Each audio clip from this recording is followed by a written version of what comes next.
Introduction. We live in challenging times. Markets have become more volatile. Governments are ever more regulatory and grasping over their citizens' wealth. It's time to review the laws of money.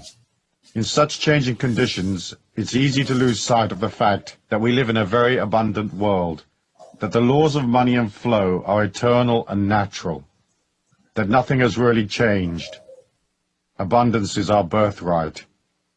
Here in this little book, I will reiterate the main laws and principles from my other books on abundance. The trick to money is having some, and life was never meant to be a struggle, and encapsulate them for a fast and easy listen. These are the laws of money. They serve to remind us how to align effortlessly with flow and abundance. Money is energy. Your life is energy. You are a physical body, a personality formed from a collection of memories. But what you are in the end is a feeling. That feeling has a spiritual identity. It is your soul. Money is also a feeling of wealth, security, flow, and success. Sometimes money can be a feeling of importance and specialness, a feeling of power. Throughout history, philosophers and great religious leaders have taught that there is a divine abundance which ebbs and flows through our lives, as the seasons do. We are loved and provided for. Money is just a symbol of the infinite goodness, the compassion that gave us life. We intrinsically know how to manage on the physical plane. The knowing is God-given and natural. In these pages, I lay out the 10 commandments of money. This is not a rah-rah, up-and-at-'em, get-your-act-together book. Instead, we look at the psychological aspects of aligning to money. But you also find the deeper metaphysical secrets of abundance laid out here. The inner game, as some call it. They are the subtleties known only to some.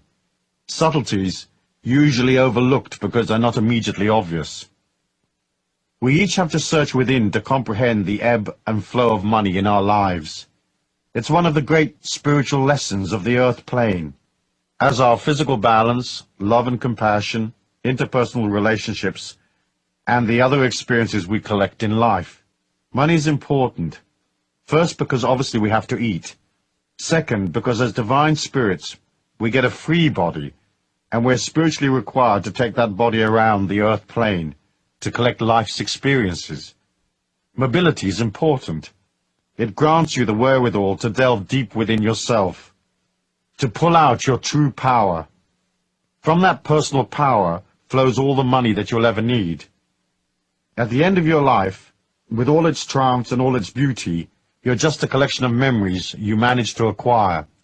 Those memories make up your spiritual identity, your soul, expressed as a sacred, infinite feeling. And that composite feeling, the story of your life, is the real you. It's eternal, for within it is the divine spark of God. Over the centuries, money has gotten a bad rap. It has been associated with corruption and the misuse of power. The perception grew that somehow the rich deprived the poor, and that if you became wealthy, you disconnected yourself from love, goodness, and the God force. This is not necessarily so. I genuinely believe you can be rich and spiritual, and that with your abundance you can create love and compassion, using your wealth to help others strengthen themselves, so that they might also accumulate money. Each one spreading his or her wealth around, so that everyone can collect the experiences they need to become proficient in life's ways, to become fully transcendent and wise. In John Randolph Price's wonderful little volume, The Abundance Book, he cleverly reminds us that all the philosophies and religious systems of the ancients included the concept of self-sufficiency, that the ideas of harmony, peace, and abundance are common to all cultures.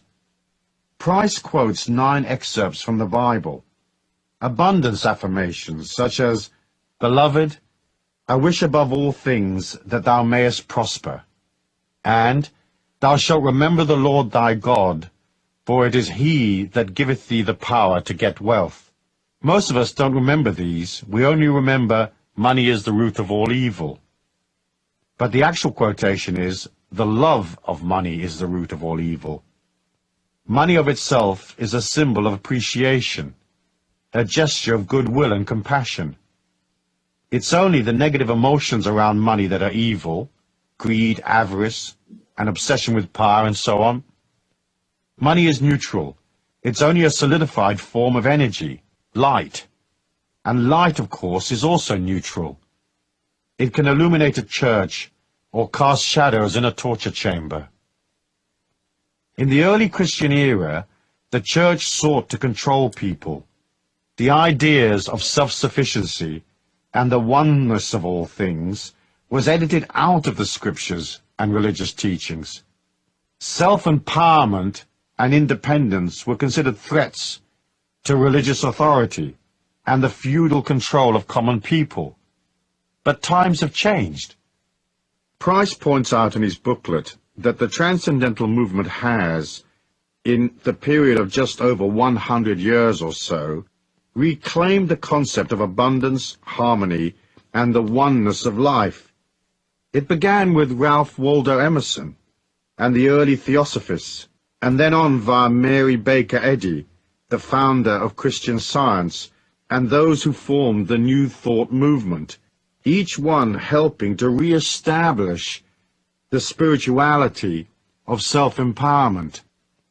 John Randolph Price points out that the idea of spiritual empowerment of the individual was carried from tentative beginnings to a greater and greater acceptance, finally emerging as a great spiritual light. This has been carried through the decades into this century via important teachers like Charles and Myrtle Fillmore, Unity, Nona Brooks, Divine Science, and of course Ernest Holmes, Religious Science. It was these courageous forerunners who allowed the new age of enlightenment to take hold and new thought to pervade our modern societies. The ideas of self-sufficiency, abundance, and enlightenment are no longer threatening to many. People now realize that they are responsible for their own empowerment. They see that taking responsibility is a spiritual act.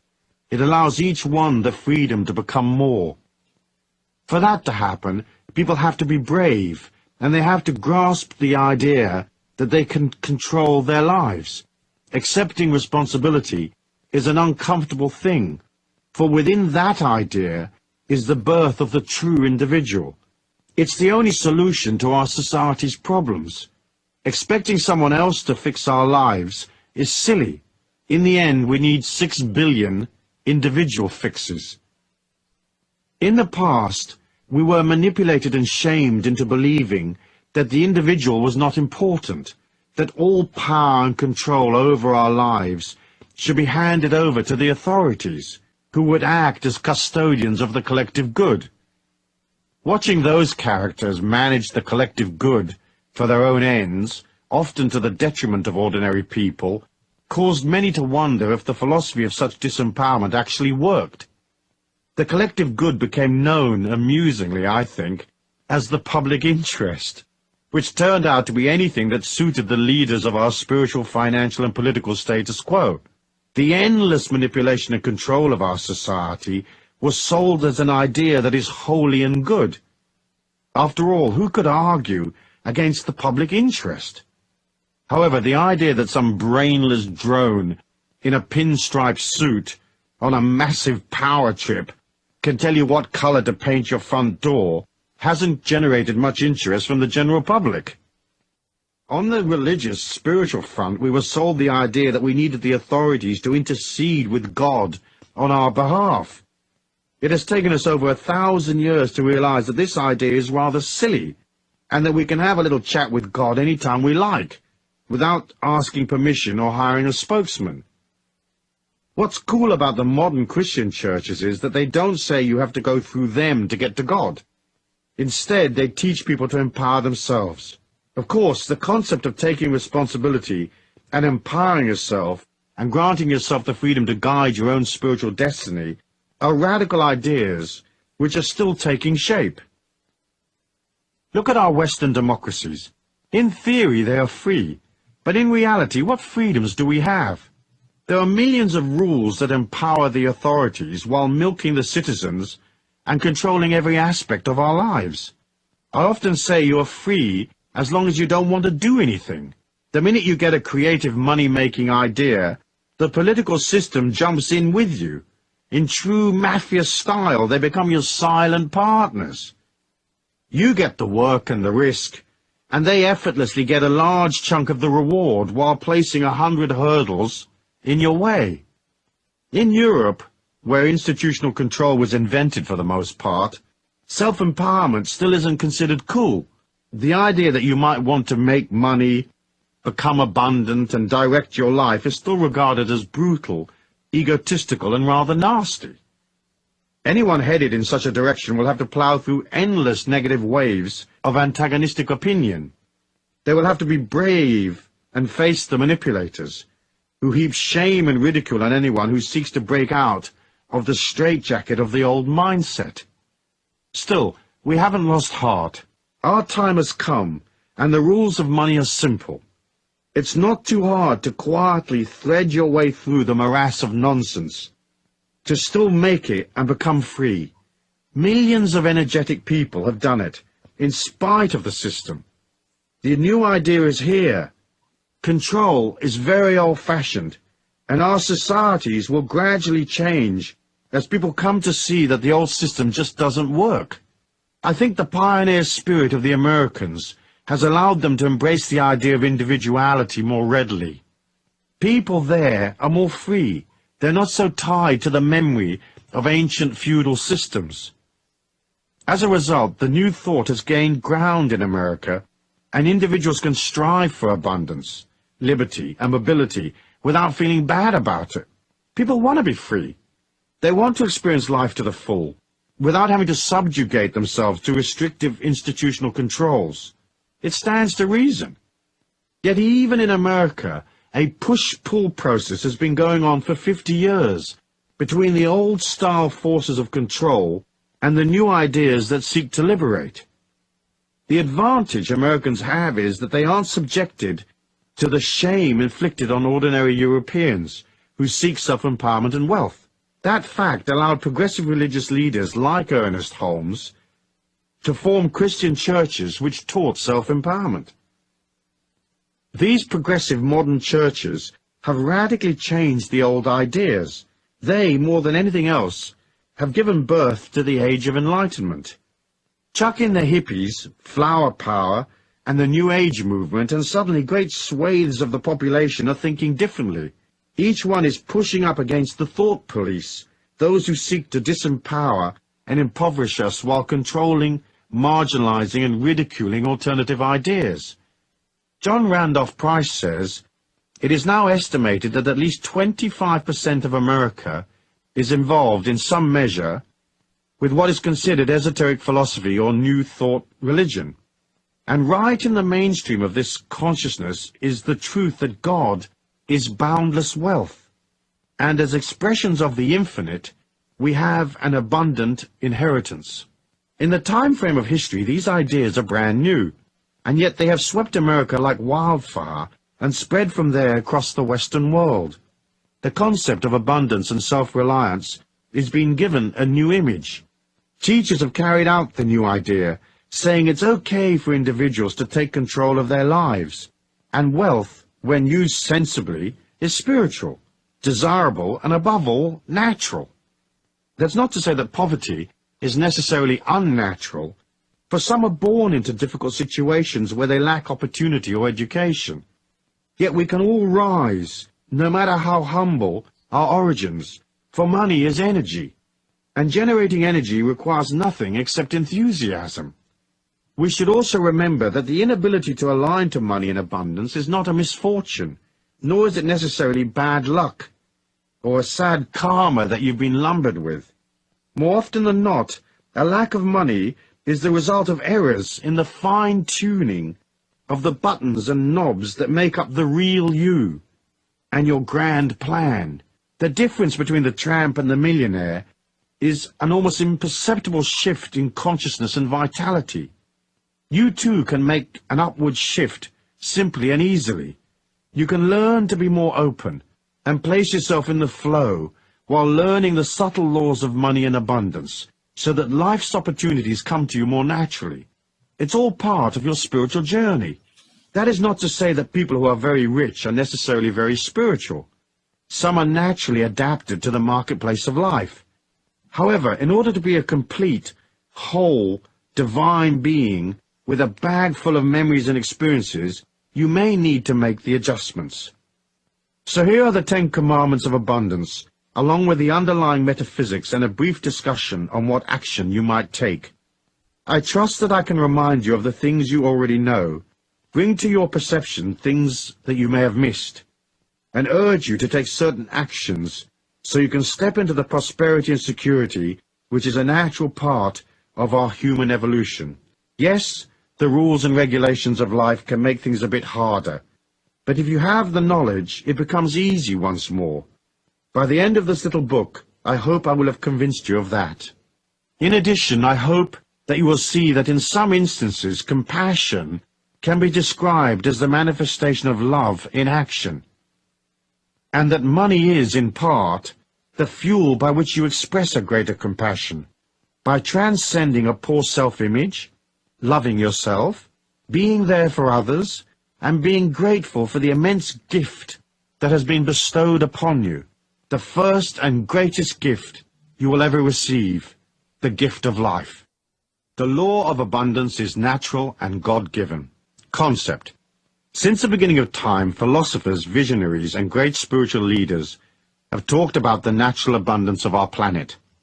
The difference between being aware of our natural abundance and owning a hefty portion of it is one of the main spiritual lessons we come to the earth plane to learn. It is the art of controlling energy and manifesting your thoughts and ideas. We live in a 3D world that reflects back to us the energy, words, feelings, and thoughts we put out. We're not all well versed in the manifestation technique, and it takes us time to learn it. But that of itself is a great blessing. Imagine a world where everything you thought, felt, or said suddenly appeared in front of you. Sure, you could materialize $1 million on the kitchen table in 30 seconds flat, but each time you had a disquiet or a fear, you would also have a monster standing up against the refrigerator trying to eat your lunch. We come into this sluggish 3D world with the blessing of a special protection. We can have thoughts and feelings that don't instantly materialize in front of our eyes, as they do in some of the spiritual dimensions I've experimented in via the out-of-body state. So the fact that you can't just materialize money may seem a hindrance, but it's also a part of a greater protection, which allows you to learn the art of manifestation without getting hurt in the process. It isn't hard to see the abundance of our planet. You only have to look at the fruit trees in the fall, the lushness of life. We know that money is not rare, and that abundance is natural. Buckminster Fuller calculated that if all the wealth of the world were divided equally among its citizens, each and every one of us would be a millionaire. It's natural, therefore, for everybody to be abundant. Our natural state is rich. The thing that gets in our way are the feelings of lack, despair, confusion, and the inability to master the marketplace of life. More often than not, we get in our own way by placing in our thinking obstacles, detrimental ideas, and strange resentments that we have to clamber over to get to the honeypot. I'm sure by the end of this book we will have sorted that out, and you'll remember what you already know, namely that life is energy, money is energy, and there's plenty of both. Start by reminding yourself that there's loads and loads of money around. Perhaps it sounds a bit silly, but you ought to begin every day by telling yourself there is no shortage of money. In fact, there are untold trillions of dollars, yen, pounds, D-marks, and so on swishing about, more than you could ever spend. It's vital to understand that, and to remember that there are millions of millionaires. Lovely, rich people to whom you can sell ideas, products, energy, and so become a millionaire yourself. We've been programmed by the system to believe that there are shortages and lack, and that uncertainty is normal. It is not. The idea is a psychological racket designed to control people and keep them in line by making them fearful. Don't buy it. Most people suffering from a limited mindset have no comprehension of just how much money there actually is available to anyone with the will to step up and collect. Look at the ancient holy books. You will see they are full of hope and positive expectancy and abundant affirmations. In the Bible, for example, the words of Jesus are abundant. He lived in abundant times. There's no place in the Bible which says that Jesus wasn't making ends meet, even though Joseph and Mary were supposedly poor at the time of his birth. However, because we're taught a fear of power, it is naturally assumed that somehow money is evil, that rich people are dishonest and crooked, and that they feed upon little people. While the economic forces of our planet are certainly stacked in favor of the big institutions and governments, there's nothing stopping each one of us from gathering our fair share. It's hard to align to money if you think it's evil and nasty. But once you come to understand that money is neutral, that abundance is natural and spiritual, it's easy to see that having money does not necessarily deprive someone else. Many of the greatest teachers have given credence to this idea, that abundance is spiritual, and that it is your feelings and your thoughts that create the abundance for you. In fact, if you're wealthy, more often than not, you will be disposing of your money commercially and charitably, supporting people around you, and adding to the overall velocity and flow of wealth. As I said elsewhere in my writings, there are trillions of dollars zipping about electronically on any given day. Those electronic signals are literally passing through your body right now, as are all the TV and radio signals that are in your local area. If you stop and think about the millions flowing through your hands right now, imagine making a slight flick of the wrist in order to halt some of that loot in transit, so it sticks in the palm of your hand. A flick of the mind is faster than a flick of the wrist. Money is good. Greed is not good. However, there's no reason why you can't be very rich, stinking rich in fact, and still be extremely spiritual and a wonderfully generous person, aligned to the God force, with a huge heart and compassion for everyone you meet. Metaphysics. One of the inner concepts we have to grasp early on is that the whole of our reality exists in a wave-particle duality. I'm going to deal with this idea in detail in law number 5, but I'd like to mention it here in passing, as it is a key factor in understanding why some people are rich and others aren't. What the wave-particle duality means at a quantum level is that our supposedly solid reality is not actually solid at all. That everything exists in an oscillation or a hazy wave. It is ill-defined. This hazy wave condition remains the same until a particle is observed, whereupon it changes from being somewhere in a hazy state to being solid and existing in a defined place. The metaphysics of money and our ideas around money and abundance follow much the same path as the laws of quantum physics. In order for money to become part of your life, it has to go from a hazy wave state of ideas, dreaming, wishing, yearning, and vague maybes, into a solid state, a dollar bill, credit in your bank account, a coin in your pocket. If you can convince yourself at the very deepest level of your being that there is no lack, no unfairness, no discrimination, that making money isn't hard, you suddenly open yourself to greater wealth. This is because you've collapsed your self-denial, your aversions and resentments, and you've flipped from the insecure, hazy wave state that says, where's the rent coming from, to the solid particle state. Suddenly you know it's coming, 'cause the check's in your hand. In collapsing your hazy wave money dysfunction, you open yourself to endless points of abundance. This simple click of the mind opens the door metaphysically. Remember, all points of abundance, points in our 3D reality where money is actually delivered, where transactions take place, are solid particle states, not hazy waves. So to make the manifestation process work for us, we have to put aside all our hazy wave ideas of lack. We have to become centered and aligned to the solid symbols of abundance. We have to know we can do it.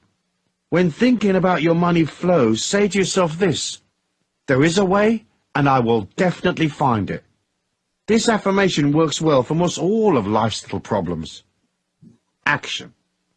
Take a little time over the next few days to stop and concentrate on things that you consider to be manifestations of abundance.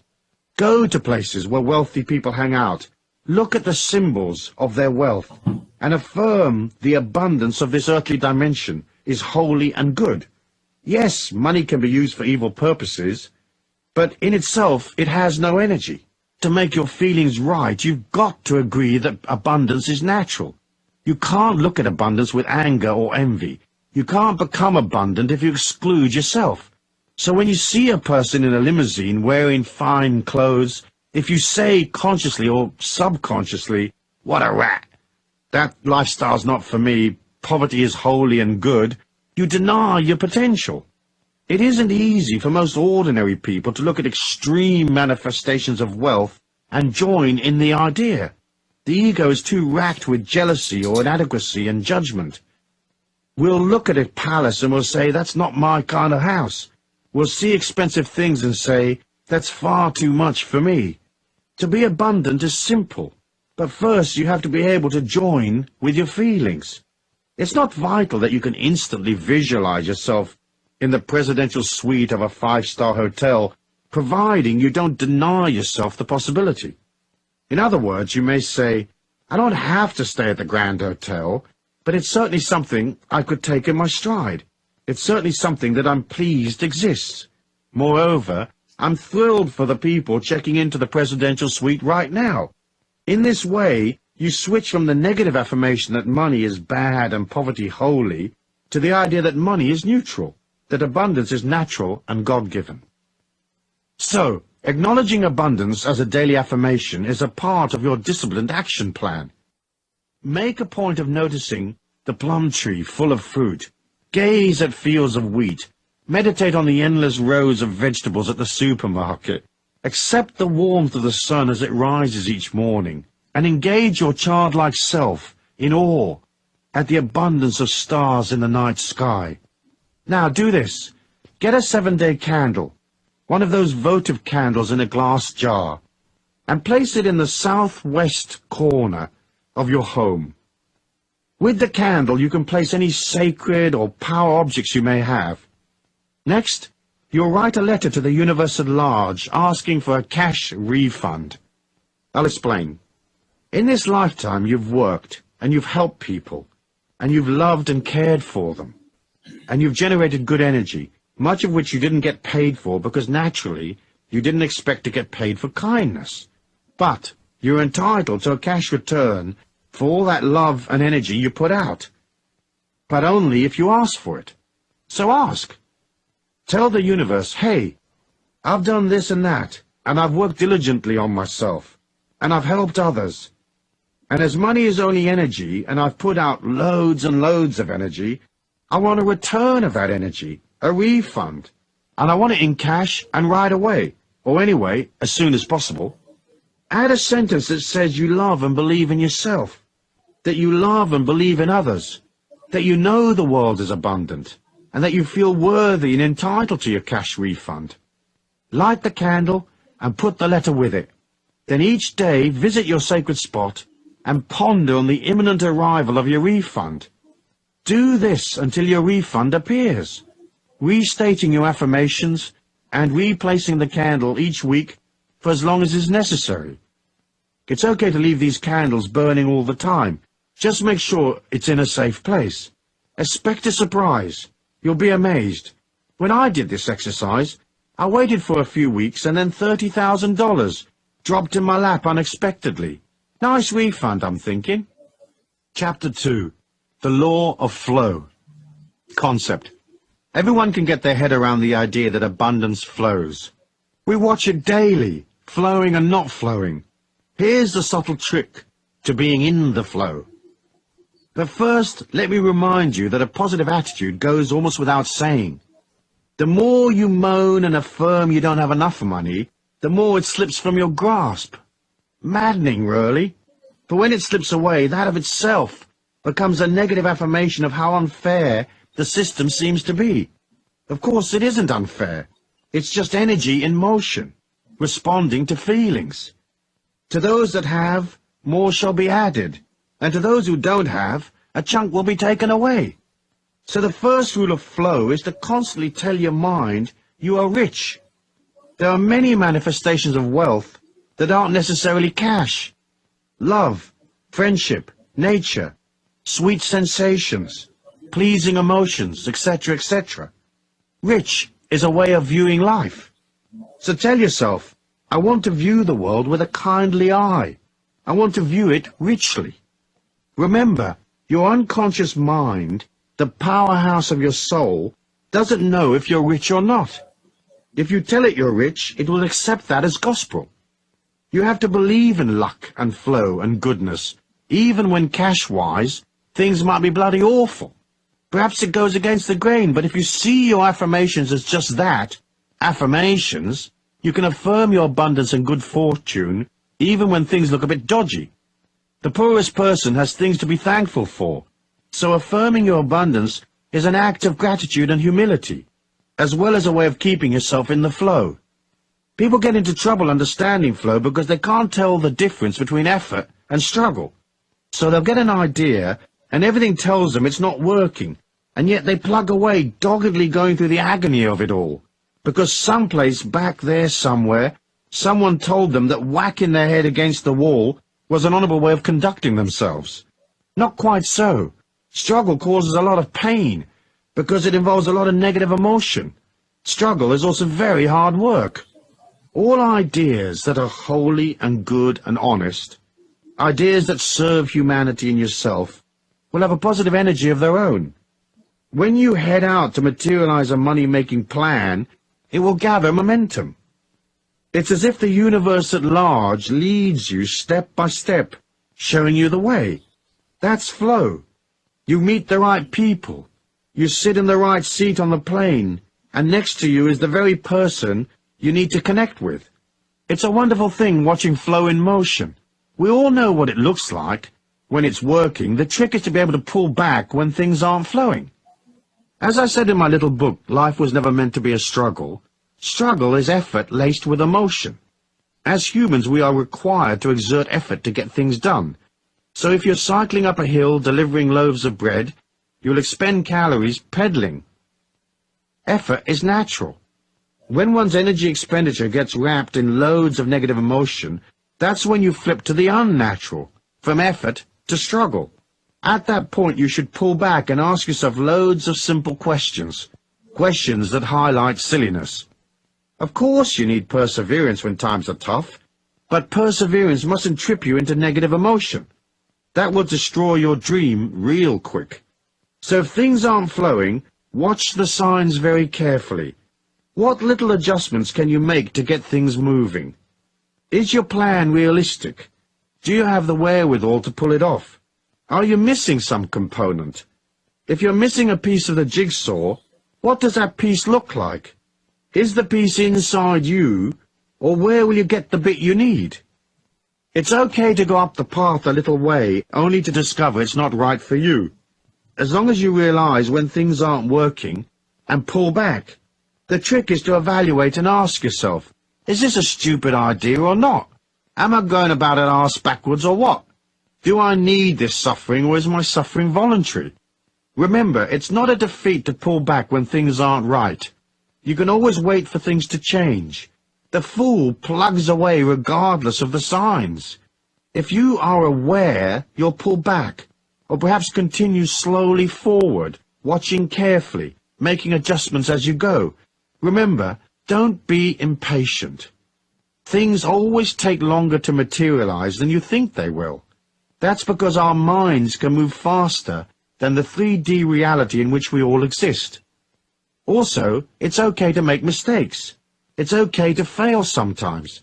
See these as mini-seminars you attend to teach you the tricks of life. Of course, the main trick is to be flexible and easygoing and light-hearted, and to learn, learn, learn. Life's a seminar. We learn by stuffing it up. So be kind to yourself. Although flow often seems a form of magic, it actually stems initially from order and planning. It's much easier to experience a great good fortune when you're organized and ready and able to receive the abundance due to you. So ask yourself, am I ready? If someone shows up right now with my special opportunity, can I respond? Am I flexible? Can I move and go in an instant? Flow is energy in motion. So you have to become the embodiment of energy in motion, i.e. flexible, fluid, and fast on your feet. In passing, let's look at risk and reward. To make money, you will have to take risks, even if it's just your time on the line. The key to risk-taking is knowledge. For example, gambling is betting on an unknown outcome. Investing is betting on known possibilities. The difference is knowledge and the quality of your information. So when the amateur blackjack player is pitching his money on the run of the cards, he's gambling. But the professional card player has knowledge and additional information. He can count cards as they come past and make informed decisions about what is to happen next. He's not gambling. He's investing his money in a planned and reasonable way on what might seem to others a random outcome. His knowledge and ability change the random nature of the game into one of near certainty. He is not struggling, he's working, just as the croupier and cocktail waitress are working. So struggle can be avoided by collecting information, lots of it, learning and watching and topping up on your game of life. Moving through life with ability and knowledge, you go from gambling on life to investing in life. We all have to accept risk. Crossing the street is a risk, just one we're used to. The trick is to have enough information so that you're betting on outcomes that are almost certain. When the outcome isn't certain, you ought to design your involvement to ensure there's an easy and inexpensive escape route. Remember, as I've said before elsewhere, never go into anything without figuring out where the exit is. Never commit until you have to, and not until you have enough information. Try to make sure there's a back door to whatever commitment you make, unless, of course, you're very, very sure of your involvement.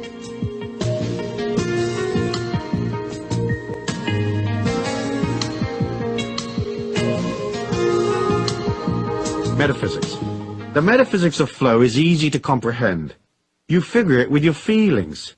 Your feelings are enormously powerful. They are your extrasensory perception.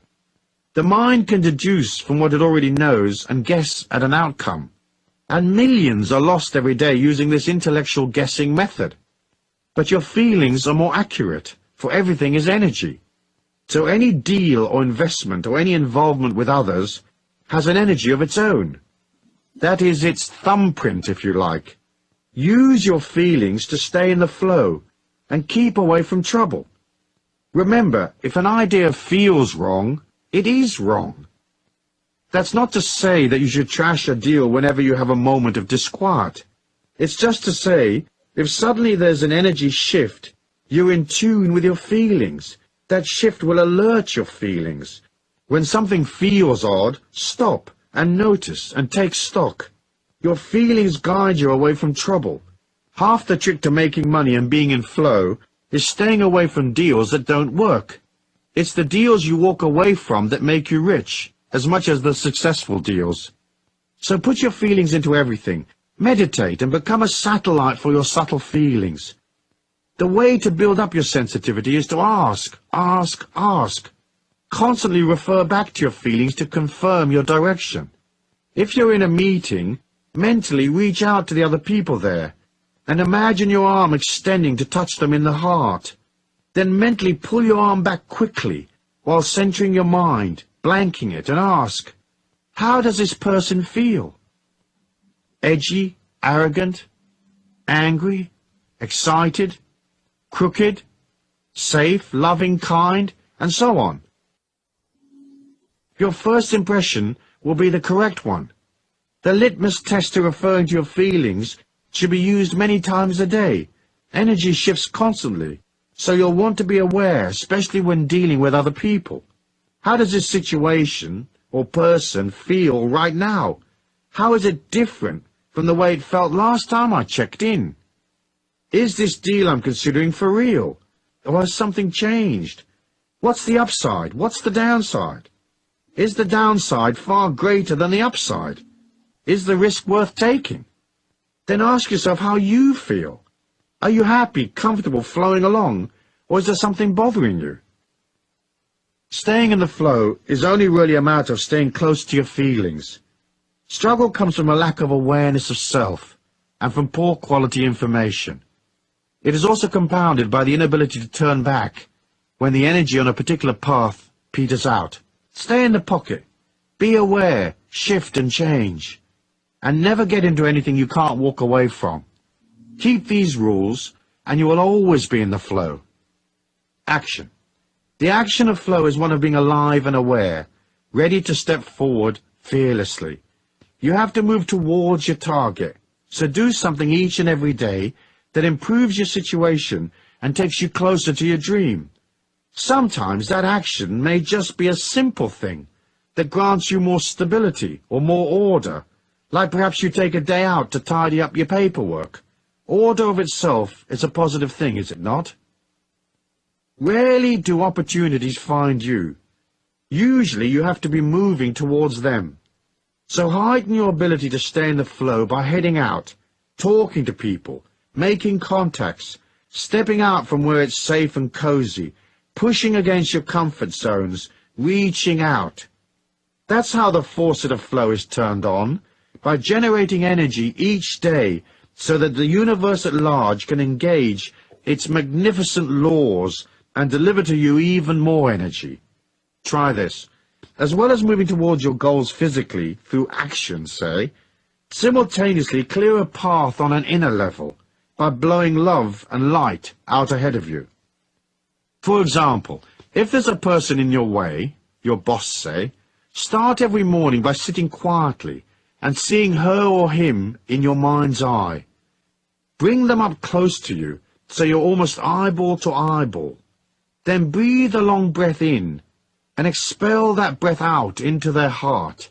No matter how antagonistic you may feel, send them light and love. Do that ceremoniously 11 times. They will change. You'll see. If you need them out of your way, don't wish them harm or evil. Just do this. After you finish the 11 breaths, visualize them very small in the palm of your hand. Look down on them from above. Look at them standing there in your hand, an inch high, say. Then hold your hand up to your mouth and expel a short, sharp breath at them. Literally, blow them away, saying, I release you with love and light. Go in peace to your highest good. But go! Using this method, I got rid of a bothersome IRS tax agent who'd been harassing me for 18 months. A few days of this metaphysical hurricane, and he quit the service. The next bloke assigned to my case was so overworked and confused and stressed out that he closed my file with no more objections.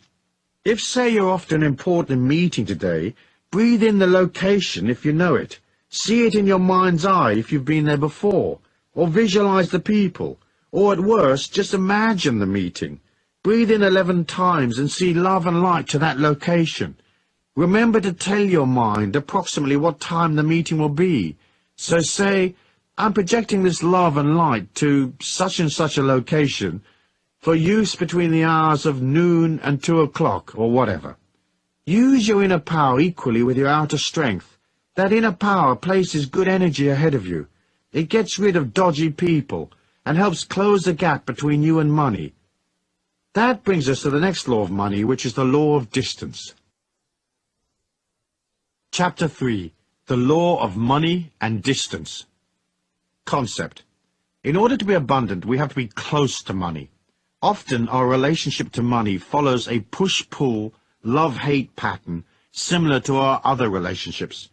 Sometimes a marriage or an interpersonal relationship may seem close on the surface, but in reality may be quite distant on an emotional level. It may be that one of the partners is pushing the other away, or because they're both pushing each other away, or because they are silently angry with each other. You have to look at the distance between you and money.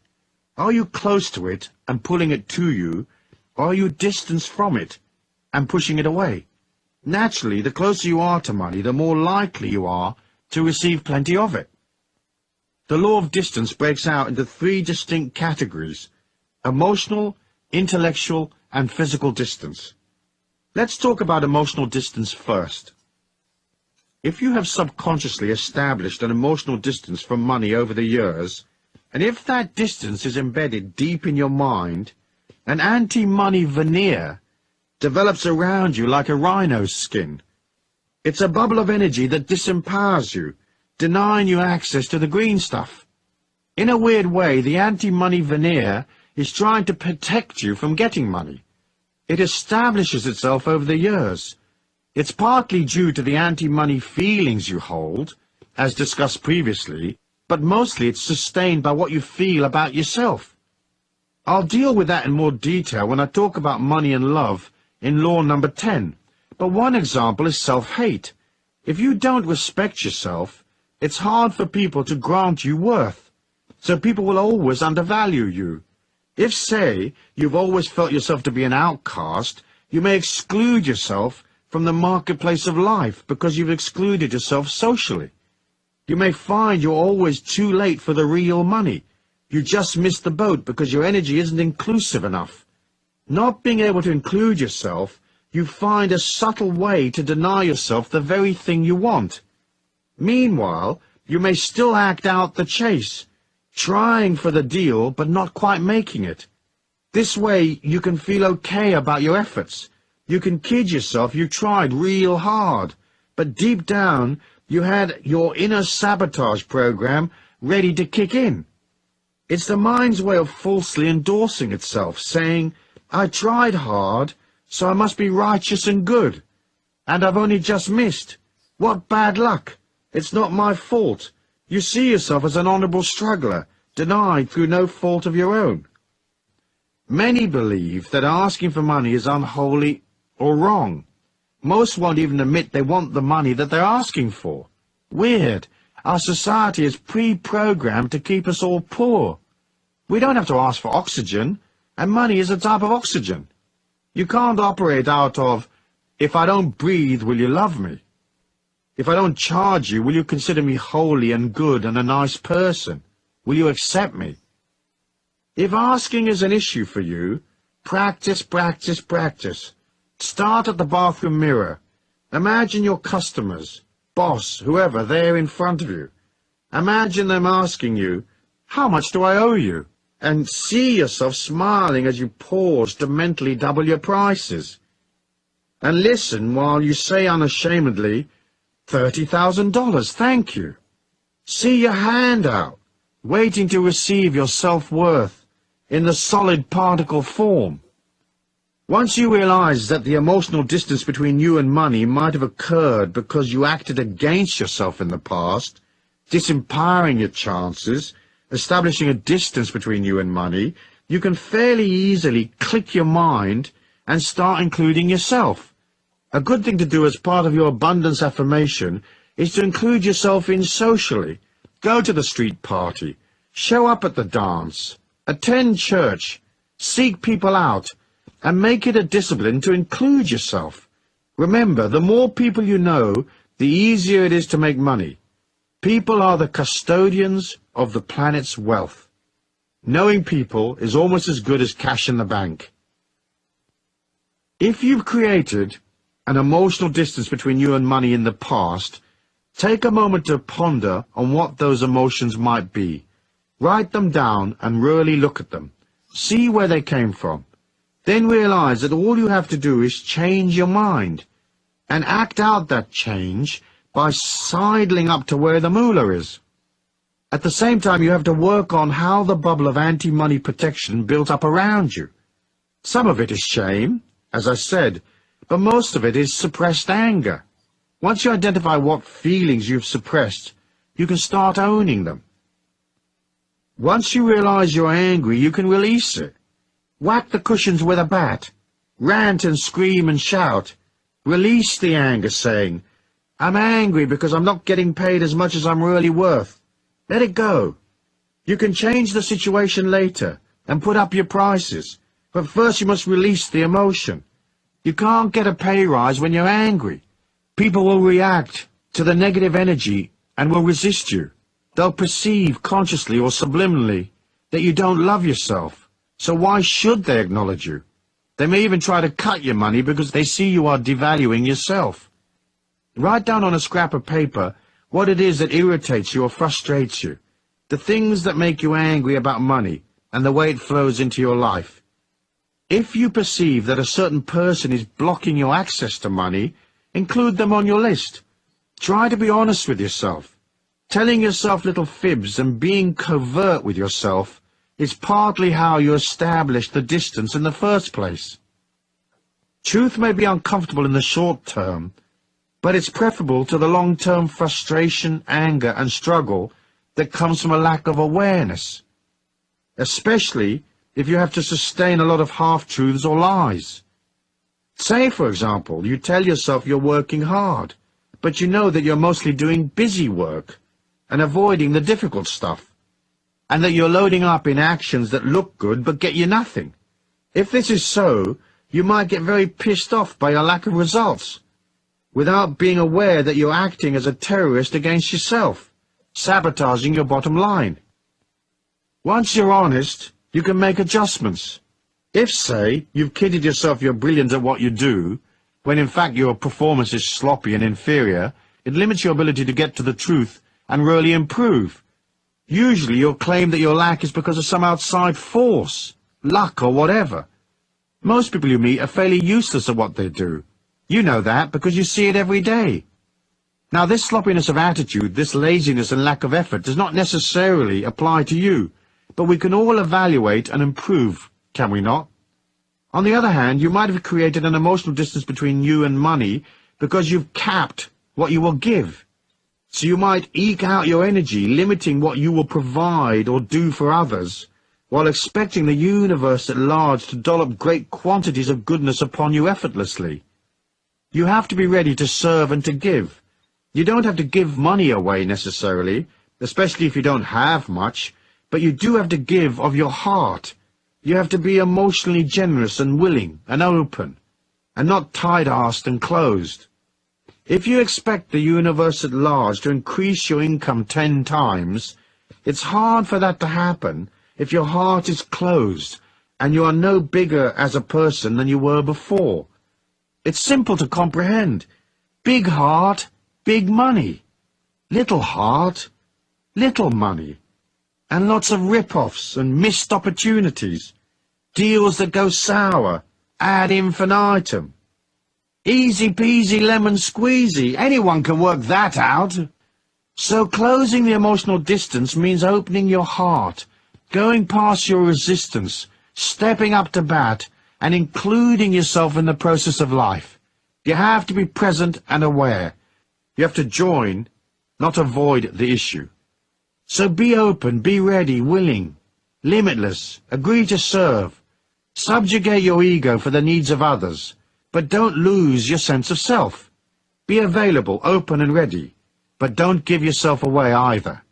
You can hold on to a strong sense of self-worth and still serve others. It's a part of our great lesson in life. It's the act of going from a limited perspective to an infinite one that says money is everywhere. And the more open I am, the greater the potential for me to pull opportunities from everywhere. Many people resent money because they feel life hasn't been fair to them, that they've worked hard and haven't received as much as they should have, or that they are paid less than other people with inferior qualities to them. However, harboring these negative emotions only widens the gap between yourself and money. The other concept that fuels this emotional distance is the idea that someone ought to provide for you, that somehow the world owes you a living. The world does not owe you a living. You have to nurture and provide for yourself. This is the secret to closing the gap between you and money. Rather than blaming others, projecting your disquiet and lack, or your anger about money onto other people, begin to own your feelings.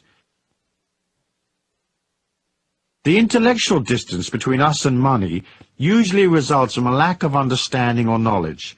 Sometimes we just don't know enough about what we're trying to achieve, or we're not well versed in the conditions of the marketplace, the ebb and flow of transactions. It boggles my mind the way many go into deals without knowing the people concerned, having little information to guide them, or they accept on face value the information presented without checking to see if it's accurate or not. That's not very clever. Another important thing is that many people never bother to learn their job or trade. Knowledge is power. The more knowledge, expertise, and connections you have, the easier it is for you to make a profit at the game of your choice. So if you're a commodity trader, for example, and you specialize in pork bellies, you're in a worldwide casino that's betting on the ups and downs of pork belly prices. You should be up to date on what's happening at the piggery. You should be well connected with institutions in the trade and in the flow of information. And you should know how to get hold of information independently and quickly. It's difficult to compete against a casino that is better informed and better financed than you are. To survive in the commodities market, you need as much expertise as possible and a good dollop of luck. Most people lose. You're up against the pros. And although you might have a hunch and hit a winner from time to time, in the end the odds are stacked against you, unless you know things that others don't know. They say the way to get a small fortune in commodities is to start with a very large fortune. In other words, the market is designed to part you from your money. Ask yourself, do I have enough information about the marketplace and/or the particular area of creativity I want to be involved in? Am I a long way from the flow of information, an amateur in a professional's world? Or am I ready and up to bat? Maybe all you need to experience real abundance is to improve your knowledge and close the intellectual distance. In passing, let me mention another thing that can cause intellectual distance between you and money. There are a lot of money snobs out there, people who believe money is beneath them, that it's not stylish or proper to go for the cash. They are elitists at heart, so they seek to elevate themselves above the concerns of common people by feigning a disregard for the things that concern ordinary folk, like earning a living and turning a buck.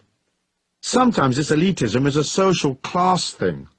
Sometimes it's a form of spiritual elitism, where a person feels themselves far too holy-moly to be dealing with the trappings of the real world.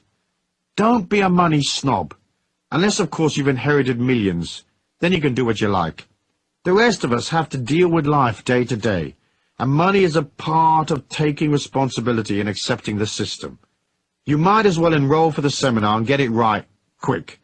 That's the most pleasing way. It takes you to harmony and well-being and a stress-free existence via the shortest route. The matter of physical distance is simple to comprehend. Certain industries are located in certain places in the world. If you're a long way from where the action is, you may want to consider closing the gap. For example, if you want to make it big in movies, you more or less have got to be in New York or LA. It's pointless being in Arkansas if you want to be in films. Closing the physical distance is a matter of showing up in the marketplace, becoming a face that people know, demonstrating your expertise, and getting into the loop where the movers and shakers are. People who could bestow great opportunities upon you, perhaps hire you or give you a contract, aren't scouring the distant hills for talent. They're in the flow. The people they know and socialize with are also in the business, and they're communicating with those who made the effort to show up and declare themselves in the loop. So to make it, you have to go beyond your resistance, your shyness or inhibition, and head into the marketplace. It doesn't matter if you're not ready. If, say, you're a composer of pop music and you haven't got all your songs and demos together, you've still got to declare yourself in. It's a physical, emotional, intellectual declaration. You have to know what you're doing and be aware of which record companies are buying what acts, who's up and who's down, what's happening and what isn't. It's also a physical declaration of saying, I'm going to go past my shyness. I'm going to make the connections and enter the loop, because knowing people is a very big part of closing in on my dream. I'm going to appear and play my songs in clubs. I'm going to put out demos. I'm going to become a commodity. Sooner or later I'll be noticed, and a great prize will descend upon me. Metaphysics. The metaphysics of distance are connected to the subtle bioelectric energy field, the etheric, that surrounds you. It is a map of your feelings. When you are a long way from money, emotionally, intellectually, or physically, your subtle energy will lean forward towards the few money sources that you do have.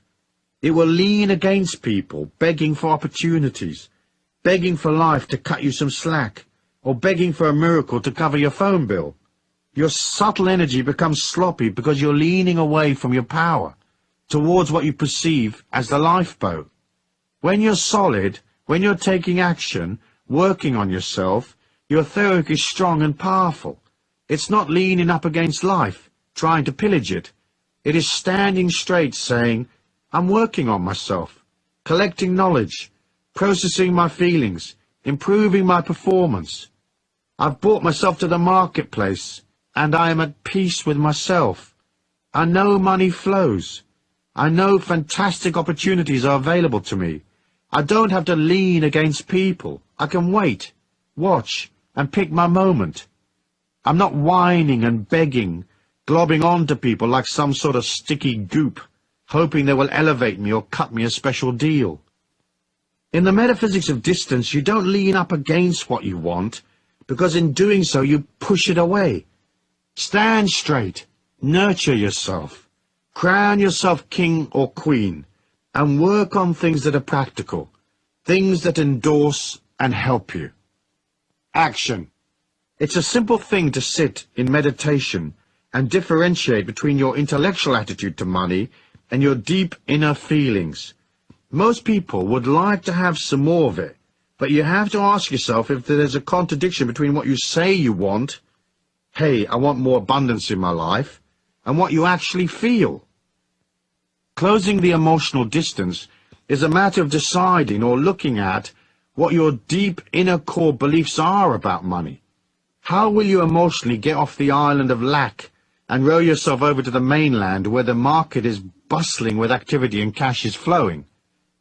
In a moment of quiet, write down a list of those feelings and attitudes you have about abundance. Be aware of any non-actions that have distanced you from money. Try to discover your core beliefs. Who are you? What would make you happy? What's real and possible and fun?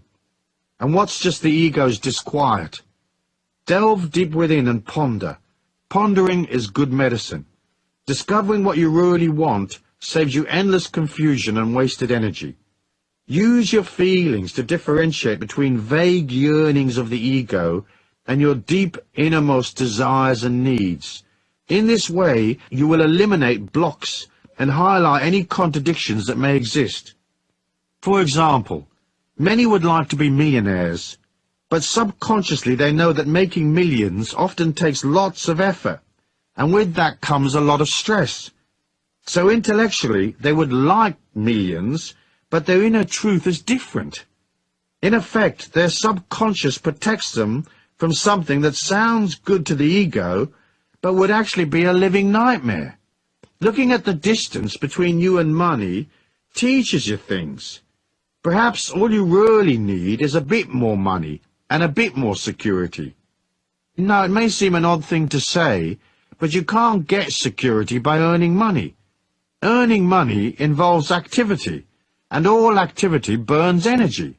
So eventually that energy burnout makes you insecure. Low energy equals fear.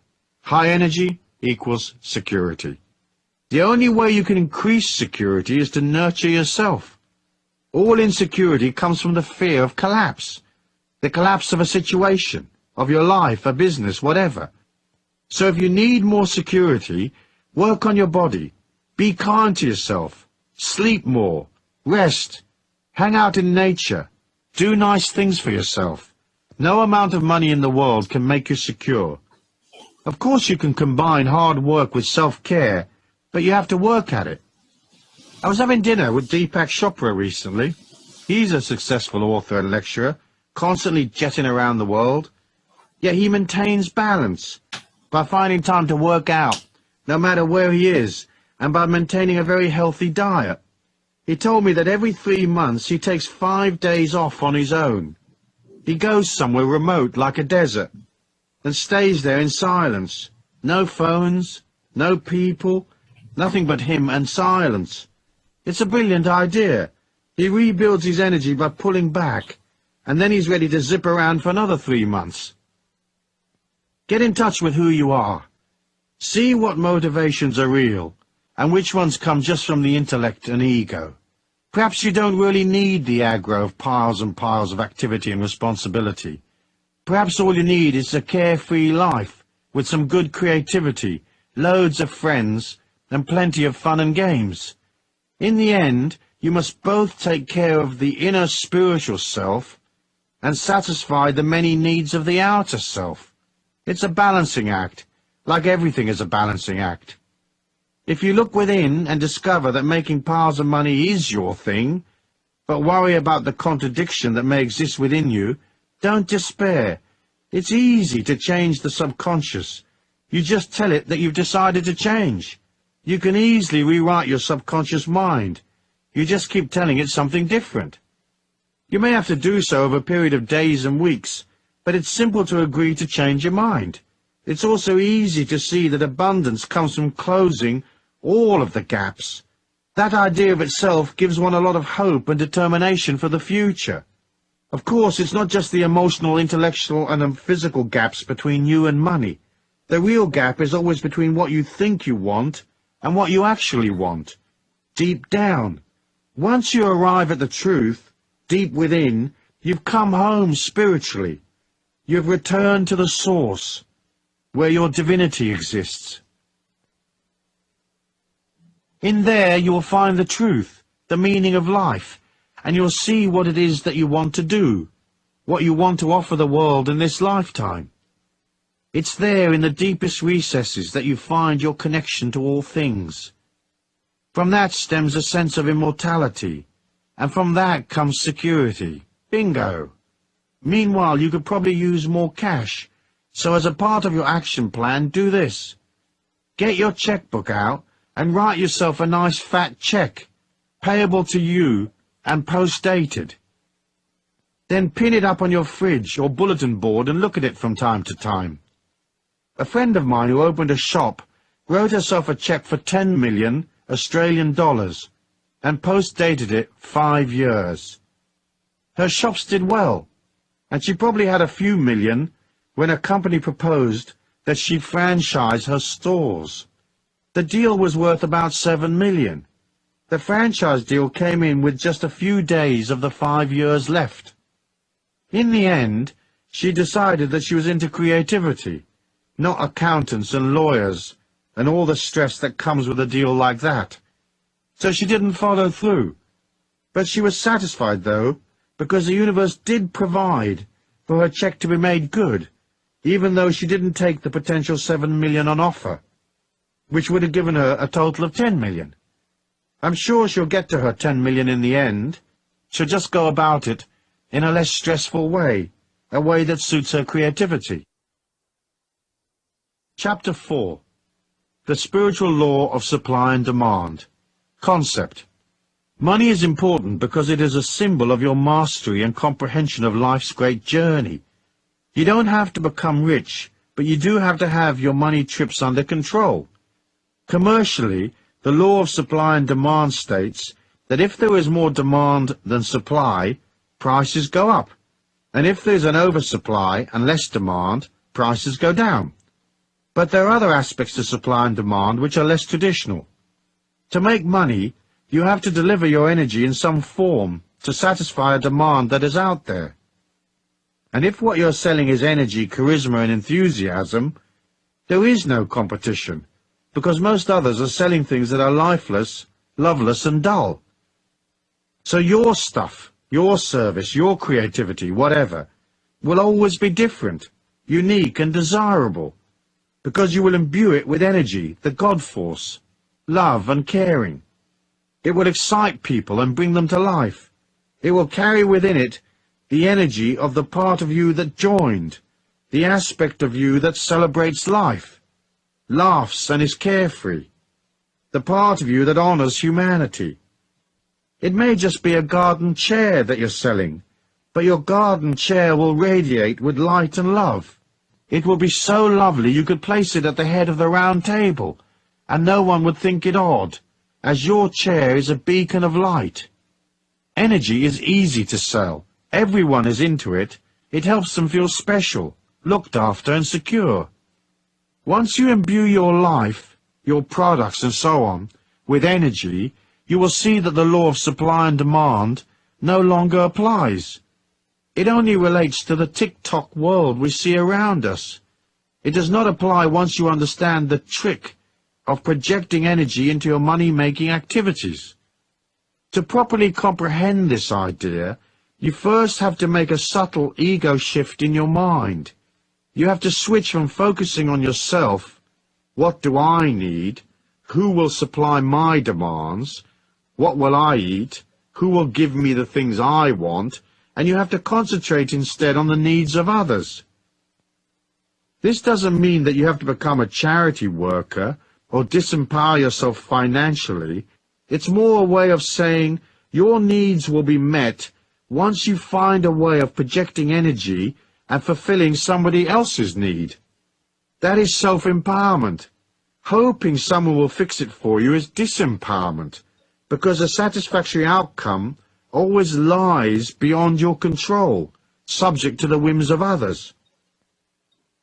So switch your focus to, how will I fulfill somebody else's needs today, and get paid in the process? There is no way of making money on this planet other than by fulfilling people's needs. It's just an ego shift. First you concentrate on serving others, and in that way you serve yourself. There are more than 5 billion people on this planet, and every day of the week each one needs, say, 100 different things. There are trillions of demands that need satisfying. So rather than look at supply and demand from a position of insecurity and lack, you can see it from the other side of the coin. There is a perpetual oversupply of demand. If you can't give people one thing imbued with an energy that shines like crazy, you sure as hell can find something else they'll want. When you're selling energy, you're selling light, so your possibilities are infinite. What will you supply? The things that humans buy come in 3 categories. They buy services, knowledge, or products, nothing else. You can raise your energy, you can change your consciousness, you can align to the divine abundance in all life, but when people are attracted to what you are, you have to have a knowledge, a service, or a product to sell them. Simple, really. By concentrating on what people need, you become abundant. When you look at the marketplace of life, isn't it true that so many products don't work? How many restaurants have you eaten in that are not clean or customer-oriented? How many businesses exist just to screw people, rather than to love them and satisfy their needs? There are so many shoddy products and rip-off merchants who haven't clicked into, how will I fulfill my customer's needs? Often, a customer's needs may just be an emotional need to talk to you about their life while you're selling them something. However, in order to get this supply and demand thing down right, you have to think in terms of energy, and you have to be clear what you will sell people. Providing a service is not usually as profitable as selling knowledge or a product, because more often than not, services have to be delivered personally, and there's a limit to how many hours a day you can deliver the service, and at what price you can charge. Knowledge, on the other hand, is valuable and easily packaged. We live in an information age. There are hundreds of ways of packaging knowledge. What you deliver in the form of knowledge does not have to be way out. It just has to be presented concisely, inexpensively perhaps, and with originality. If you have knowledge that people want, you can quickly become wealthy. If selling products is what appeals to you, think of products that you believe in, products which are worth the money. Ask yourself, can I put my heart and soul into the product? Can I be enthusiastic and really love this gizmo, really serve my customers? So to sell things successfully, you have to subjugate your ego long enough to take people's money. This might sound a bit brutal, but in fact it is a religious, spiritual idea. You subjugate your needs, your life, your aches and pains, your experiences, and listen to others. Watch their eyes. Notice their body movements. Relate to them. Ask them questions. Work out, what does this person want? Then fulfill that want. Think about how you can improve what you do. Even if right now you work for somebody else, start by putting more energy in. If the place you work in is dull and lifeless, put energy in anyway. For by doing that, you will catapult yourself out of there to something better. If you're self-employed, think how you can make 20 improvements to your knowledge, service or product. In the end, you're selling yourself. So you'll want that looking good. You need to offer love, kindness and charisma. You'll want to be big-hearted, and right there, bushy-tailed and up to bat. So ask yourself, are you eyeball to eyeball with life, ready to serve? Or does some aspect of your personal agenda get in the way? If it does, put it to one side, quick. Put it aside long enough to cash the check anyway. You can always visit your therapist after work. So offer beauty in an ugly world. Offer kindness where ego and greed predominate. Be accommodating and free-flowing when others are uptight, edgy and stiff.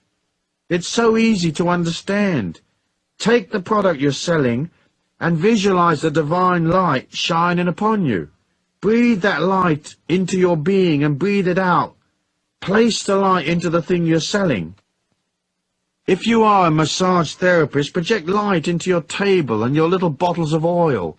Most of all, project light into your hands before each session, and of course during each session. If you're selling things on shelves, touch them regularly. Move them about. Make them come alive. Give them energy. The little tins will be refreshed, even if they've been on the shelf for weeks and weeks. The more you touch and love the product, the more energy it has. The more likely it will belong to someone else in 10 minutes' time. If you sell information, make it original, clear and concise, and idiot-proof, so anyone can understand it.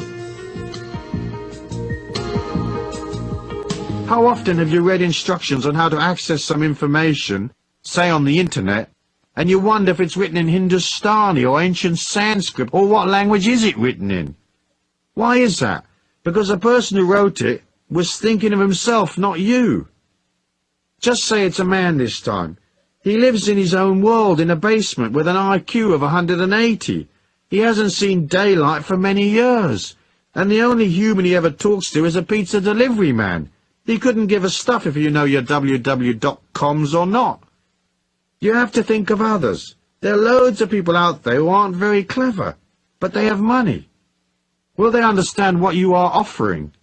Then again, there are others who are fairly bright, but they can't unscrew a little nut, as their expertise lies elsewhere.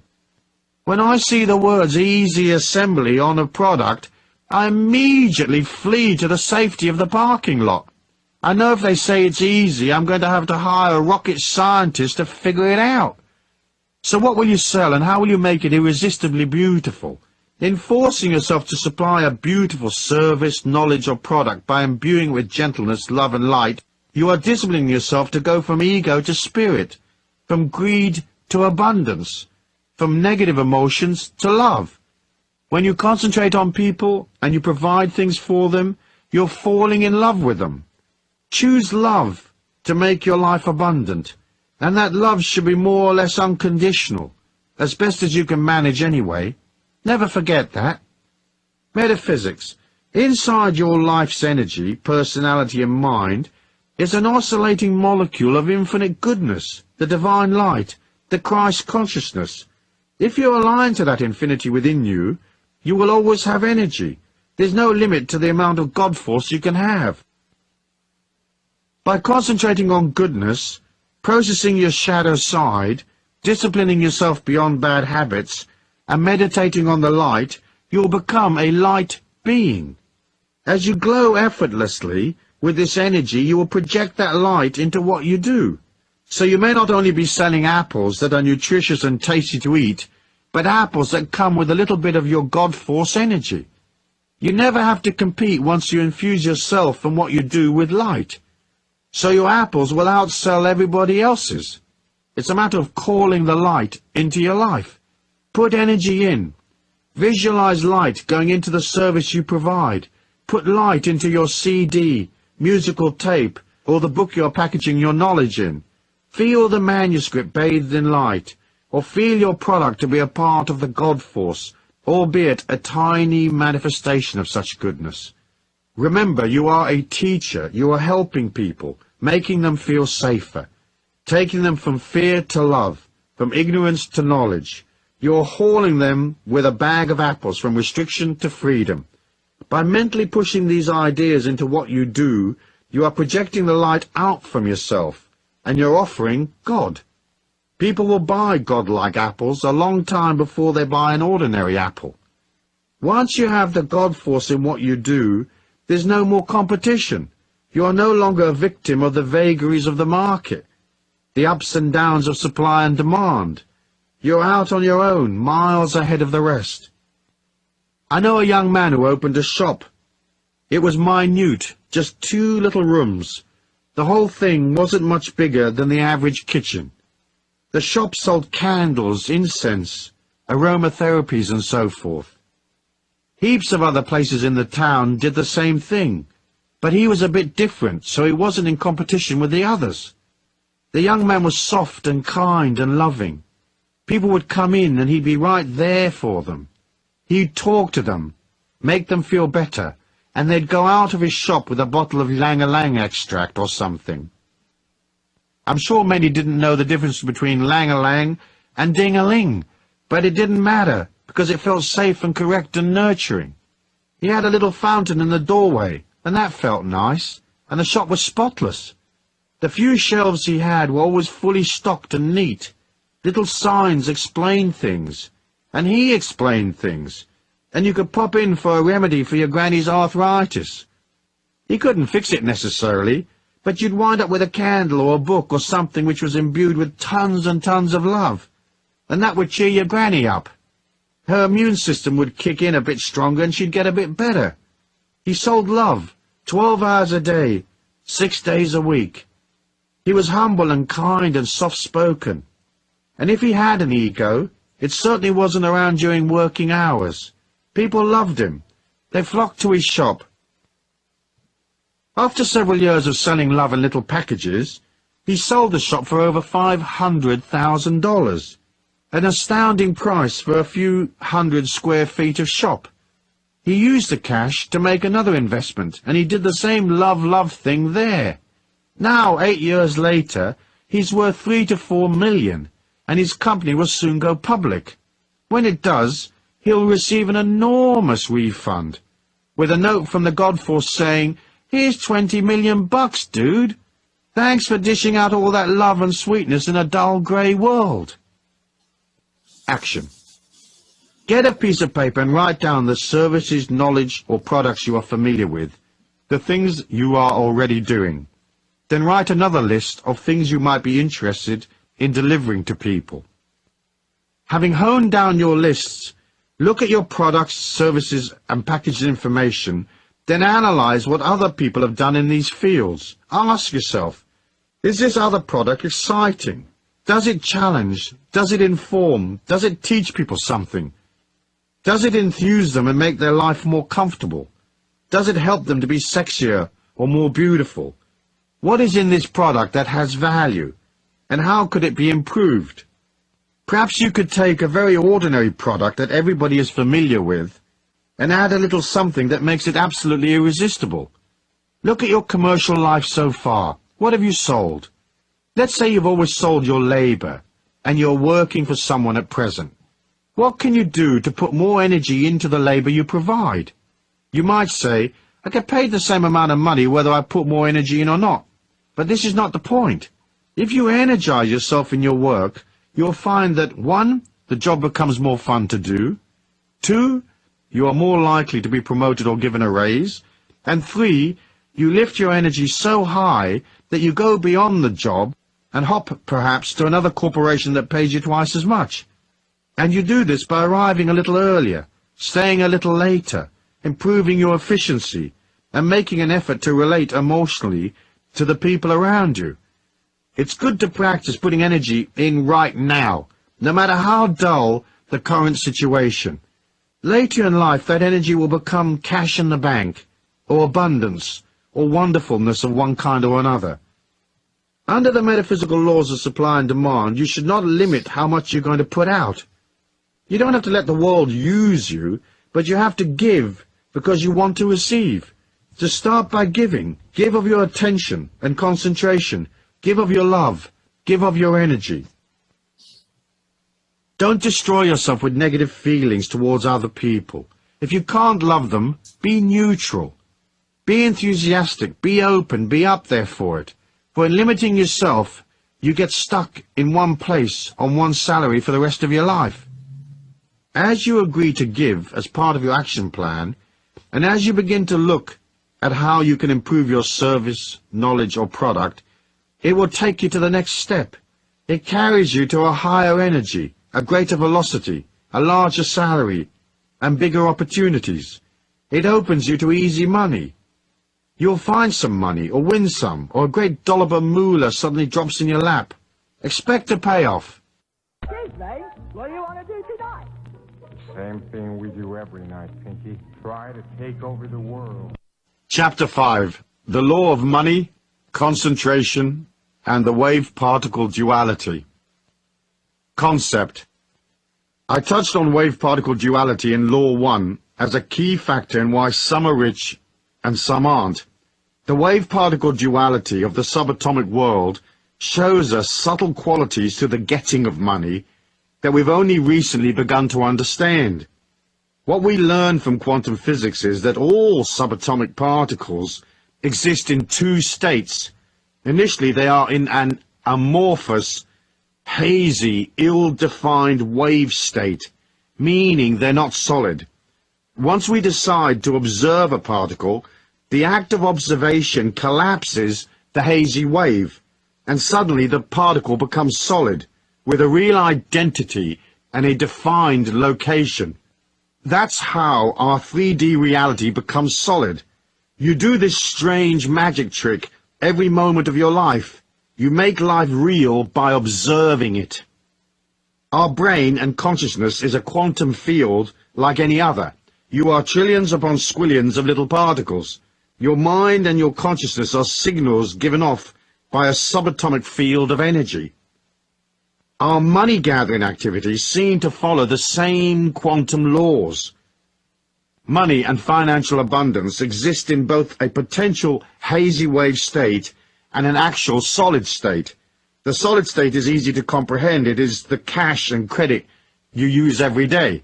When money is not in its solid particle state, it exists only in its hazy wave state, as a check that may arrive, a possible lottery win, a deal that may happen, and so on.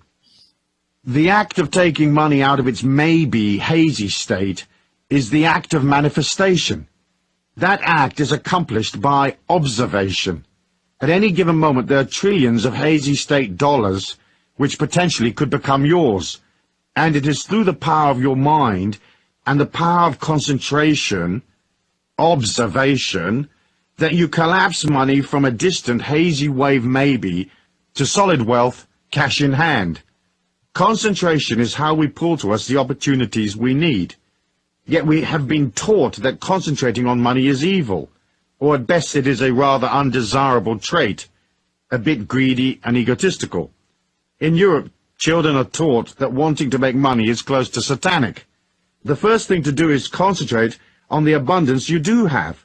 Make it solid and real by acknowledging it. It's easy to overlook the many things we are granted. Oxygen, the blood running through our veins, the food we eat, the people we know, the love we have for our friends and family, the companionships of animals and nature, the warmth of the sun, the sustenance of water, the air and the earth. All these things are around us. They are our temple, so to speak. We have to be grateful for what we have. The concept of the wave-particle duality is the understanding that you will act in one of two ways. In affirming that what you have is abundant, you collapse all the negative possibilities of lack. On the other hand, by being emotional and fearful and focusing on what you don't have, focusing on the problem rather than the solution, you intensify the confusion. You empower the lack, and your chance of collapsing the hazy wave into its solid state become less and less possible.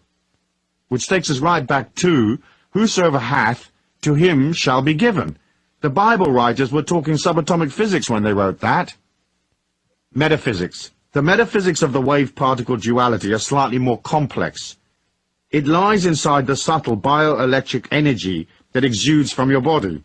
This energy, often referred to as your subtle body or etheric, is where your feelings exist. As I said before, you are a feeling, and that feeling, or thumbprint of what you are, is inside the etheric. So part of transforming the way you handle your life, not just from the point of view of abundance, but your personal power as well, involves developing a solidity inside that bioelectric etheric field. This consolidation of power can come about in many different ways. One of the fastest ways to raise your energy is to be more disciplined, to take time out to exercise, eat well, meditate, pray, take time to develop order, and time to establish a positive expectancy, to see your life flowing. All these things will raise your energy, but more than anything else, you have to begin to oscillate at a higher level. Oscillating at a higher level is opening yourself up to the light and the abundance of the God force that is in all things. So enter a meditative state and feel the light moving through your subtle body. Keep your meditation simple.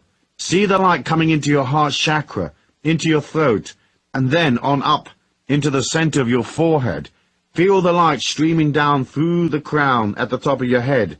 Know the light is everything, that you are everything, and that you are the light. You can therefore be everywhere. But once the concept of I am light is firmly established in your mind, you exit the finite world of the ego personality and enter the infinite world of your spirit. Now you are enormous, everywhere and eternal. Now feel the whole of this planet inside your heart. Visualize the planet Earth as a small entity that is orbiting your heart round and round. In this way, what you're saying is, I am bigger than life. I am bigger than my circumstances. I am divine light, eternal. So I am metaphysically larger than the confined space of this planet, or my life's day-to-day needs. It's a matter of standing astride the whole planet, like a huge colossus with the earth at your feet, knowing that you are in control of your life, and that there is a magic and a power all around you that will bring you endless rewards. You don't have to understand the mechanism of how it works. All we have to do is know that it does work. Deepak Chopra says in his book, The 7 Spiritual Laws of Success, inherent in every intention and desire is the mechanics for its fulfillment. Intention and desire in the field of pure potentiality have infinite organizing power, and when we introduce an intention in the fertile ground of pure potentiality, we put this infinite organizing power to work for us. The trick, therefore, is to keep your energy pure so that your potential remains fertile. If life is swamping you emotionally, if you feel timid and unsure, the subtle energy you project doesn't go forward. In fact, it collapses back on itself, which is why in troubled times people often say, "My God, I feel like everything is collapsing around my ears." This is the sensation of your subtle etheric closing in and coming back to protect itself because it feels weak, much like a small animal who huddles in a corner when a predator attacks.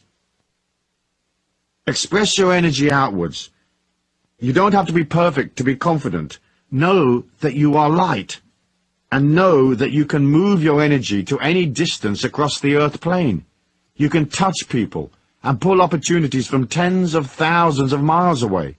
Distance is not involved when you live at the level of the divine light of God's abundance. There is no distance. so there is no limit to how far you can reach or how well you can do. The infinite nature of energy has within it the mechanics for fulfilling your dreams. That's certain. We watch it happening every day. Action. As part of concentrating on money, you will need to take some money action. Money doesn't move of its own accord.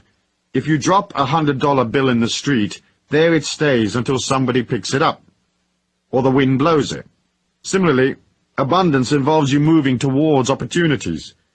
It is in the act of motion that you generate energy, and as I have said previously, money and energy are the same. So each day, take one defined, concerted action which will assist you in your money-gathering activities. Plan out the deal, print the brochure, attend the conference, whatever it takes. Action, action, action. Lots of it. Meanwhile, continue to do things that help strengthen your feelings. As I said in one of my books, you can go to the most expensive hotel in town and just sit in the lobby and have coffee. But you have to move towards the thing you desire. You have to join in your feelings so that the abundant world, which you are entitled to be a part of, is not something strange to you. It is not hazy, unobtainable, or laced with negative energy. As you move towards abundance, walking in and out of expensive shops, having a coffee in the Grand Hotel, buy the financial papers, even if you don't already get them. Most stock exchanges have visitors programs, so go visit the exchange, even if stocks bore you silly. Join, join, join. Become comfortable with the idea that you and abundance are not separate and different. You are money, and it is you. Gone is the hazy wave. Now comes the solid particle you manifest through concentration. You have to think in terms of the potential for abundance as a natural part of your energy, your subtle body. As you take action, it's like water going from steam to ice. Action is a manifestation of power. You have to have power in order to collect money from people. So it's vital that you now reinforce your affirmation of abundance by taking action. Taking action doesn't have to cost you anything. You can walk in a field of wheat and notice how much wheat there is, or you can walk down an expensive shopping street saying, "Wow, these clothes are really beautiful. When the time is right, I will acquire as many of them as I want. Aren't they lovely?" Take actions, any little action, for it's not necessarily one particular action that gets you the money. They all act as affirmations that you will help yourself. The real money may come from somewhere else. Via action, opportunities go from possibilities to probabilities and into reality. Then you can haul them round to the bank, clunk them on the counter and say, "Hey, this used to be a hazy wave. Now it's a check-style solid particle. Please be so good as to credit it to my account. Thanks."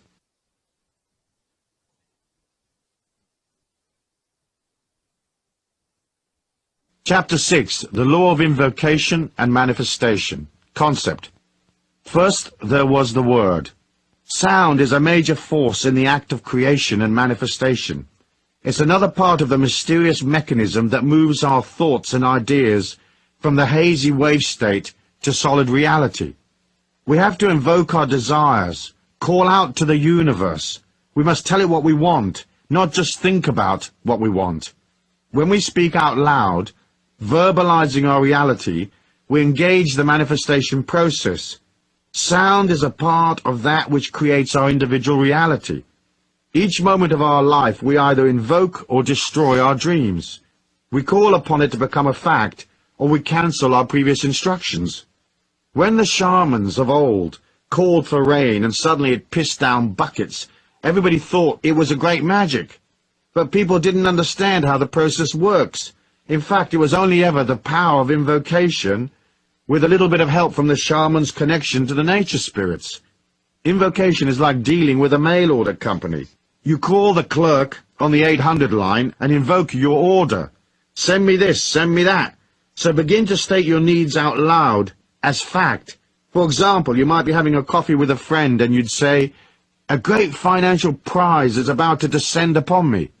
And they might ask, "How is that?" And you answer, "I'm invoking what I know to be true. I know it is true because just by invoking it and believing it to be true, I transfer my idea from a hypothetical potential universe reality to this 3D reality. As I invoke, I create what I need. So decide what you want and invoke it. Don't waffle or daydream. Don't voice any maybes, uncertainties and doubt. The universe at large can't get its infinite head around wishy-washy doubt. Either something is or it isn't. Be firm, be certain, be absolutely definite. Don't say, when I get this and if I get that, then and only then will I experience my dream. Instead, invoke your dream as fact. Remember, in the realm of the infinity of energy, there is no time. Everything is eternally present. So all your dreams are a reality in some parallel universe. By invoking your dream as a given fact, you haul it from a parallel place to right here, right now, in your warm, clammy hand, to love and behold and enjoy. Coolissimo! Metaphysics. The metaphysics of invocation are hard to comprehend and explain.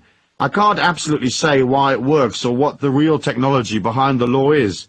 It seems to me that as we give voice to our reality, we not only move the air, but we also move the etheric reality around us. Just as our bodies have a subtle bioelectric reality, etheric, the whole planet and the ambience around us has its own etheric body. That body may very well be connected to parallel universes wherein our hypothetical ideas and dreams exist. When we invoke, we seem to haul those ideas from hypothetical possible universes to this one right here on Mother Earth. The important thing is to believe in what you are invoking and don't voice any depreciating ideas. Keep your dream safe. Guard its holy and sacrosanct nature by not trashing it with negative waves. Don't engage in idle chatter and thoughtless remarks. If you say this situation is a nightmare, you invoke terrible spirits to visit you at night. If you say it's dreadful, you establish fear and dread in your life. If you say something is a pain in the butt, be prepared for a hemorrhoid attack. Don't moan, and don't allow doubt and disquiet to diminish your life and its power. If you're worried about something, keep it to yourself, and don't vocalize it as fact, for that solidifies it.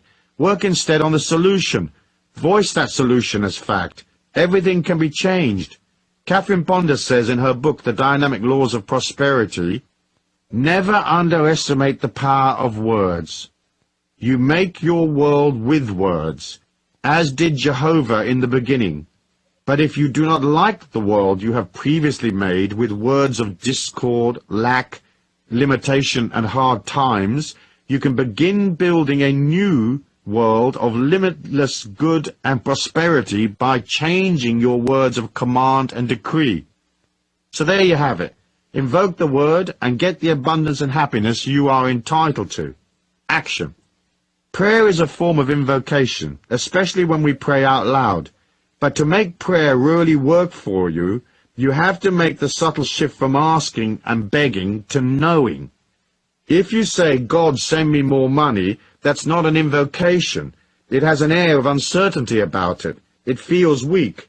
Invocation requires you to state your need as granted, and to be certain that your loot is already on its way, delivered and real in a parallel universe, and on its way to this 3D reality we call home. So instead of praying quietly, pray out loud, stating each desire as fact. Remember, a great prize is about to come into my life. A very profitable opportunity is on its way to me. A large sum of money is dropping into my lap effortlessly, and so on. Invoke, invoke, you'll never be broke.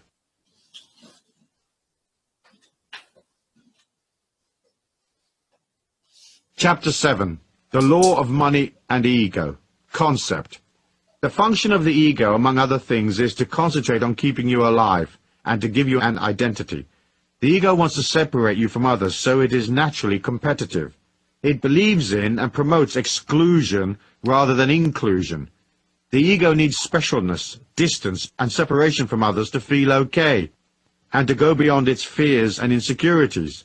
The number one ego-driven force fueling the planet, other than sex, is money.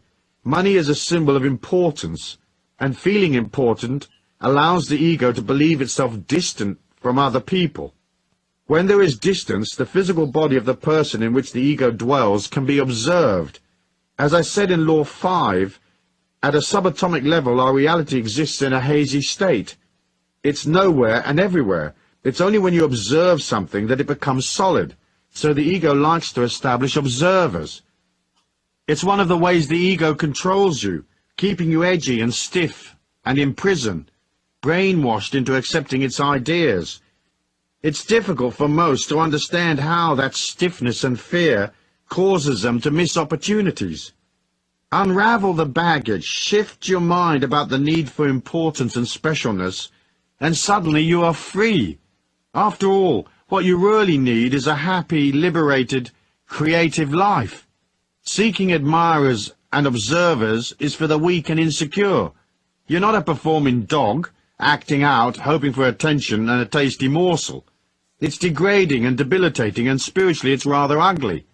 There's no greater abundance than the abundance freedom offers. To unshackle from the ego's manipulation of you is to transcend. It's a hair's breadth from total enlightenment. What is the point of being enormously wealthy if you're neurotic and scared? What is the point of being famous if it means you create for yourself a luxury prison of sadness and loneliness, surrounded by yes-men and minions, but without the company of real friends who love you, who accept you unconditionally, people you can love in return? As I said in The Trick to Money is Having Some, money-making is not a serious business. It's a game that you play. At first it may seem that it is a game you play with forces outside of yourself, the economies of the marketplace, so to speak. But as you proceed, you discover it is actually a game you play with yourself. Detaching from the seriousness of money involves moving from ego-oriented ideas to a spiritual comprehension of money. Once you are no longer separate from the rest of the world, and you've joined the infinite self within, you're back in the divine light that connects us all. You see the evolution of the earth plane as a combined evolution of all the souls upon it. So rather than grabbing and pulling to make your assets and valuables separate from everybody else's, you realize you are a part of everything, and everything is a part of you, which means, of course, that everybody's money and wealth becomes your money and wealth. This helps you enormously, because it opens you up to the possibility of receiving large amounts of other people's money without having to actually do any work. Like winning a lottery, finding money in the street, coming upon a fantastic money-making opportunity or whatever. Poverty is established by the separation the ego creates. It is the root of poverty consciousness, if you like. By becoming a part of all things, you create an abundance consciousness. Seriousness is a disease of the ego. Life isn't really serious. It's just a short journey. Yes, there may be pain, anguish, and other negative emotions in your life, but those negative emotions are generated by contradictions of the ego. The ego wants life to go one way, and circumstances come along and contradict it. Our journey on this earth plane, when viewed in its spiritual context, is a completely positive experience. Seriousness warps your life and disconnects you from your childlike self. The creative power inside of you is childlike, and creativity equals money. If you deny yourself access to the child within because you're too serious, you also block your connection to the divine light and your feminine self. Every creator who's any good uses their feminine side to create with.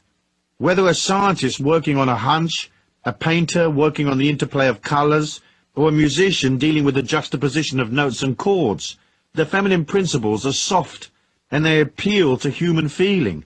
In fact, creativity is the only evidence left of our societies once they've come and gone. We don't remember the businessmen of Rome, or the various generals that fought the Trojan Wars. Even the kings and queens of old are fairly uninteresting.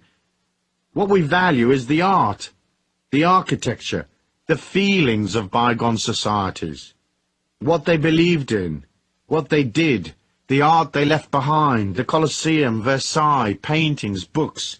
Those are the things that have meaning, and so they last. We remember the yin, because it is through the yin and softness that the God force is expressed.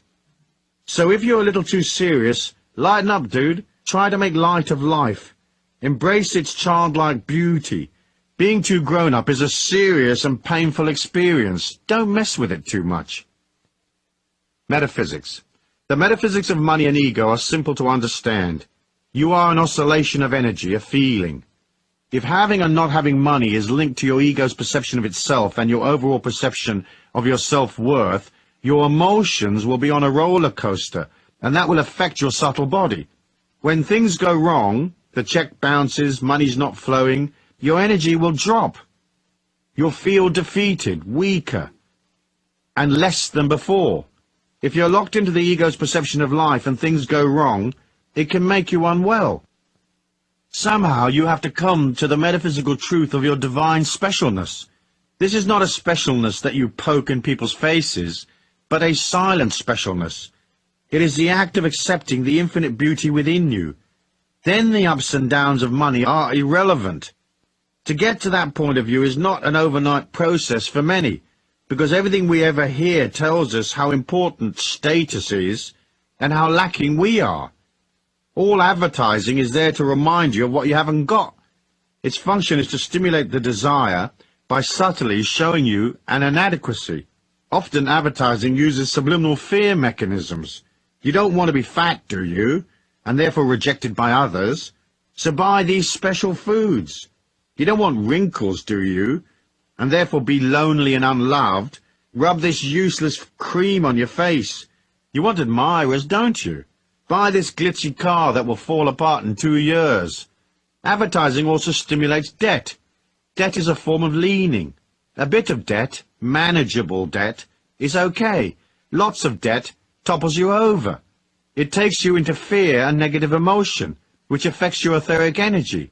Once the etheric starts to wobble, you have less protection from outside forces and psychic intrusion, and you may experience even more fear, get depressed and so forth. The way the government and the media play to the ego is an insidious control trip. It's designed to make you a prisoner. The only defense you have against TikTok's bombardment of you is to detach.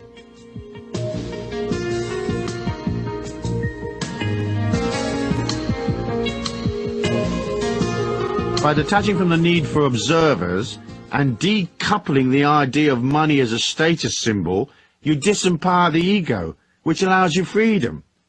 You can just be you and free.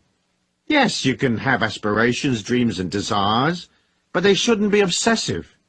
You have to live life in the meantime, and you have to have fun. If you're not having fun, something is very wrong. Look upon money as the driving force of your creativity. See it as solidified love, and don't use it as a security device. Then your emotions will be stable, and you'll be liberated and stress-free. Use your money to buy fun and light-heartedness. Action. As I said in the concepts section, lightening up and becoming less serious is the key to changing money from an ego symbol to what it actually is, a symbol of the appreciation of energy. It's a part of becoming less and less complicated. Most people are tied up in knots. Their life takes endless management and sorting out. Take action. Toss out stuff. Gently and kindly get rid of the people you don't need, that are a drain on you. Manage your time better and get rid of all your superfluous commitments. Stay in the pocket and keep it all as simple as possible, given your circumstances. This way, you'll come to the childlike self. When you find that inner child, parent it, nurture it, look after it. That action of itself will grant you all the security you will ever need. You can never reconcile your life unless you rediscover that inner child and learn to keep it happy. So go to a toy store and buy yourself some games, play in the rain, roll in the mud, or whack your face in a cream pie. I was in a la-di-da restaurant in San Francisco with my ex-wife, my little boy and some kids and a bunch of relatives and friends. It was a very expensive restaurant, extremes of la-di-da with lots of very serious, important people, dining in whispers, having dull dinners. At the end of the meal, I ordered a bunch of gooey meringue pies. It wasn't on the menu, so the chef had to make them up specially for us. The maitre d' ceremoniously brought the pies out and placed them in front of each of us. We were 10 at the table. We waited for a second or two, staring at the pies with glee, and then on the count of 3, each of us at the table picked up our pie and whacked it in the face of the person sitting to our left. We all gave and we all received. The children went ballistic, laughing their heads off. We fell to the floor in hysterics. We couldn't contain ourselves. The maitre d' was shocked. There was sticky meringue everywhere.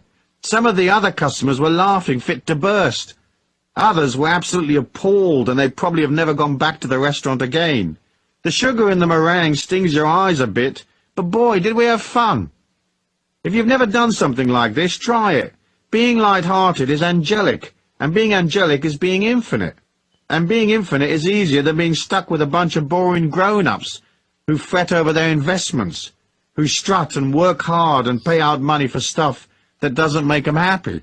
If you're suffering from negative emotions or pain, internalize it and work on it on your own. Do not project it onto others. You have to be responsible and own your own pain. Sure, you can talk about it to a therapist, or you can share your troubles with a friend, but in the end, you are your pain. It's personal to you. You don't have the right to project it on others, leaking anger and disquiet, spoiling their energy by dolloping your stuff upon them. That's bad karma, as is manipulation, vengeance, and nastiness. As a part of setting you free and liberating yourself from fear, don't bother to push and shove and compete with others. If they need to be hot shots, let them. If they need to prove how clever they are, let them. Act simple and just listen. It's a good discipline. If they need to be first, step aside. Let them pass. The sun will rise exactly the same time for everyone in the neighborhood, no matter who rushes ahead or who ambles along at peace with himself or herself. It's the belief you have to compete that creates lack, and the fear of lack. Once you raise your energy, you don't need to compete. Once you don't need to compete, you're no longer scared. When you're no longer scared, you resonate a stronger energy. More people show up, and you can bill them all the more. These laws of money are so simple.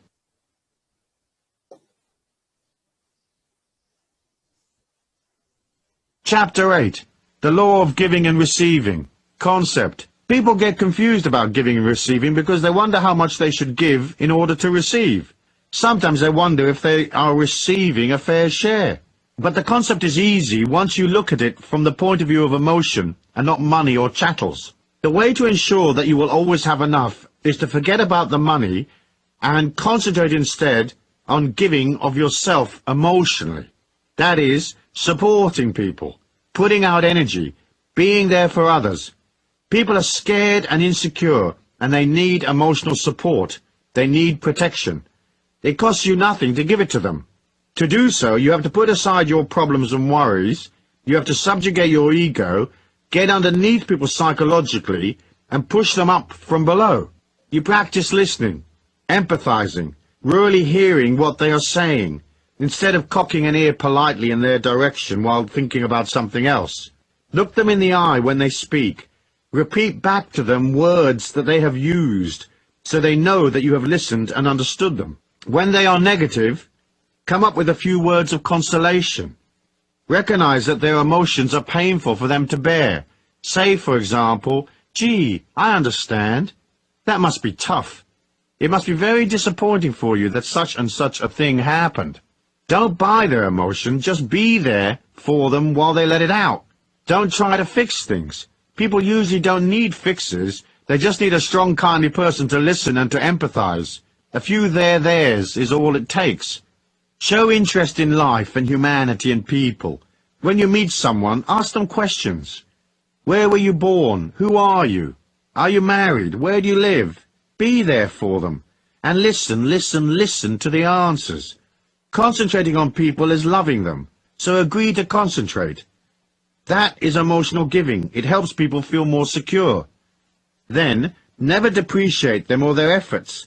At best, you might suggest in a non-threatening way some other course of action, one that might be stronger, more likely to succeed than the course they've embarked on. Never trash people or dump on them. Never say things that might hurt them or scare them. Always try to keep them safe. Make these laws of giving a part of your code of living. You will fail, as we all do, and you'll get annoyed and lose it. But keep trying, for in the end, you have to fall in love with life and yourself. And falling in love with humanity is one of the ways you learn to love yourself. It's the first hurdle in the giving game. It's the way we master giving. And in doing so, we develop a spiritual quality. We develop charm. Through it, you become spiritually prettier. People respond to that. They will seek you out. Emotional support and protection is kind and benevolent. In a harsh dog-eat-dog world, it's pure heaven when you meet someone who's benevolent and kind and there for you. Once you have the emotional giving sorted, the rest of it follows along naturally. You give of your money and gifts depending on what you can afford. You don't have to spend a lot. Sometimes a small gift, well chosen, with the recipient in mind, is more valuable than something that costs a lot. When I was in the jeans business years and years ago, there was a chap who came into the warehouse regularly. He had a company known as the Good Fairy. Whenever he came in, he arrived with a small present. It was often just a few sticky buns or chocolates or cold drinks, something like that. Everyone liked him, and we cut him all sorts of special deals on the jeans he bought. He would have had his sticky bun money back from us 1,000-fold in discounts on jeans, because he thought of us and took time out to stop at the bakery before he came in to do business. He had giving and receiving sorted out. He was a very humble kind of guy, and he made millions in jeans and the property business. Good luck to him, I say. So the giving and receiving trick is not to be self-centered, and don't be a scaredy-cat tight-ass. Remember, there's no shortage. Money is energy. You are energy, and there's plenty of both. So give emotionally to others, and open yourself up to being there for others. Be kind and emotionally generous, and never rob people of their positiveness or their hopes. Always build them up. Never depreciate them, even if you consider their ideas a bit silly. Back them verbally and emotionally without condition. And if you really can't bring yourself to back them unconditionally, then at least be neutral, as I said. Now, to the receiving. Get your head around the idea that everybody's money is your money. Do things which allow you to truly comprehend that the world is yours. Go to the art gallery in town and look at the great works and place the image of those pictures inside your heart. They are yours. Go to the jewelry store and mentally place those fine things inside you as well. It's nothing more than reaching out in your mind's eye for a necklace, pulling it back and placing it inside you. It's now yours, rather than being unobtainable behind the window as you gaze at it from the street. Look at the fine things of life and own them mentally. Let them belong to you. Now let's start to affirm these ideas as true. Go take $1,000 out of the bank and try to never walk around with less than, say, $500, even if it is the last of your money. If you can't manage a permanent float of $500 right now, then settle for less, but carry cash with you everywhere you go. Of course, if you can manage more, carry a couple of grand. Don't worry about losing it, or those negative waves about being robbed. You are in the flow and balanced and in charge of your money.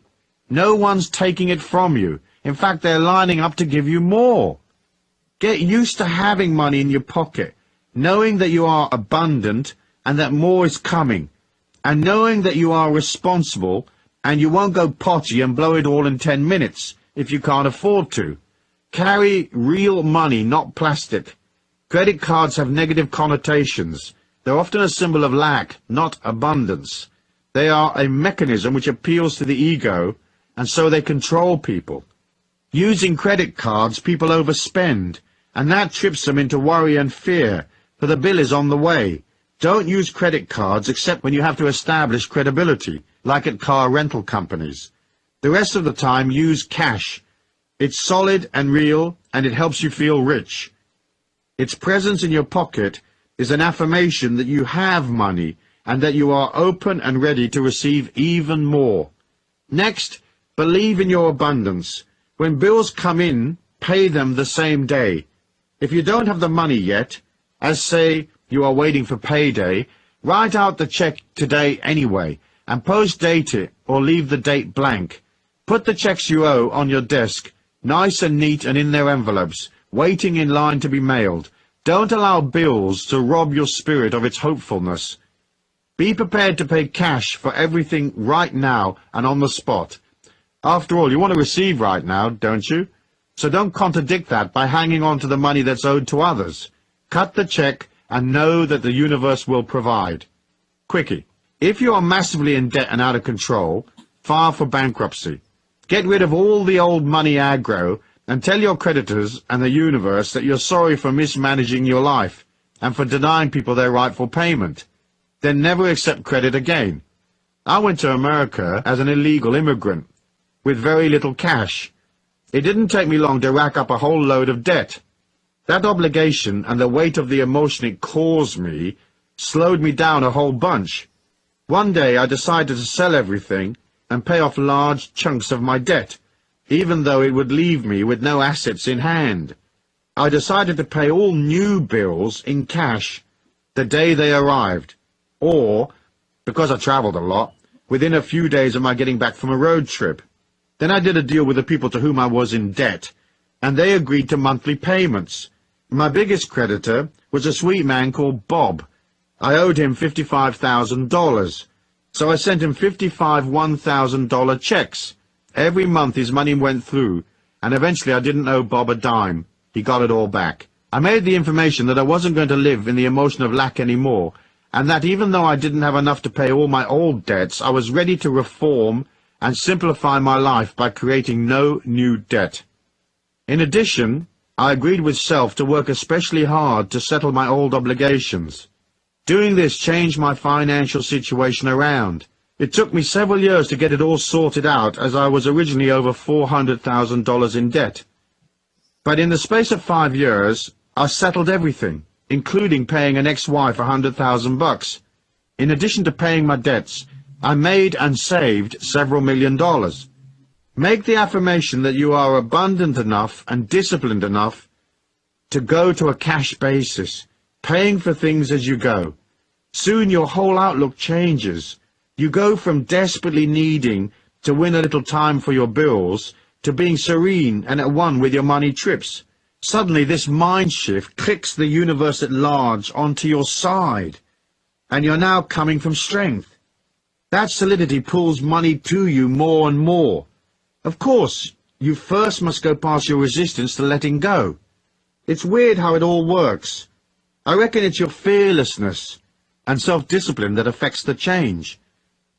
I should also remind you that, as part of your affirmation that you're open and worthy to receive, you'll have to practice accepting what is offered to you in life. I deal with this idea a lot in my other books, so I won't dwell on it here, but let me remind you of the rule. First, whatever gifts you're offered, no matter how useless or grim the gift might be, take it. Never refuse to receive. Worst way, you can always give that dreadful vase to someone you don't like.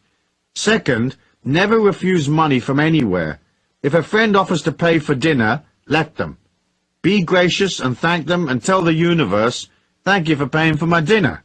If a person wants to pay you for some inconsequential act, accept, and never walk past money on the street without picking it up, even if it's just a small coin. Humble yourself and stoop for it. It doesn't matter what others think. You can't put out the message that you're too proud or too uptight to receive free money. The universe doesn't know the difference between a dime and a million. If you refuse the dime, the universe thinks you don't want money, so you collapse your chances. Accept all that is offered to you, even the mucky coins in the mud. Make it a rule never to refuse anything that comes to you for free. Metaphysics. The metaphysics of giving are silent and centered around the projection of your etheric subtle body. When you express hope and cheerfulness, when you are expressing outwardly, emitting energy, your etheric is like the sun. Remember I said that negative energy makes your etheric collapse in on itself. The more you get used to projecting outwards, the longer your etheric reach becomes. It's an inner reach. So give silently. When you pass a person in the street, mentally reach out and touch them in the heart, and silently project the thought, love. Or project admiration for them even though you don't know them. Back them. Believe in them. Project goodness, hope and positivity. If you see that they are upset, project the thought or word serenity or calm. If you see them angry, project peace. Don't judge them. Know that they have some inner issue unresolved, probably from a long time ago. Love them even if they appear a bit ugly. Make it a rule never to pass a person in the street without projecting some kind of silent goodwill. Now, if you're coming out of the Tokyo Underground in the rush hour and there's 60,000 people there, don't mess with trying to get them all. Pick a few here and there and leave it at that. Otherwise, energy-wise, you'll be on your knees. But keep projecting silently for the eventual healing of everyone on the planet. Silently touching people you pass without them knowing. Like angels touch us in our sleep, without us being aware of their presence. That's the metaphysical giving sorted.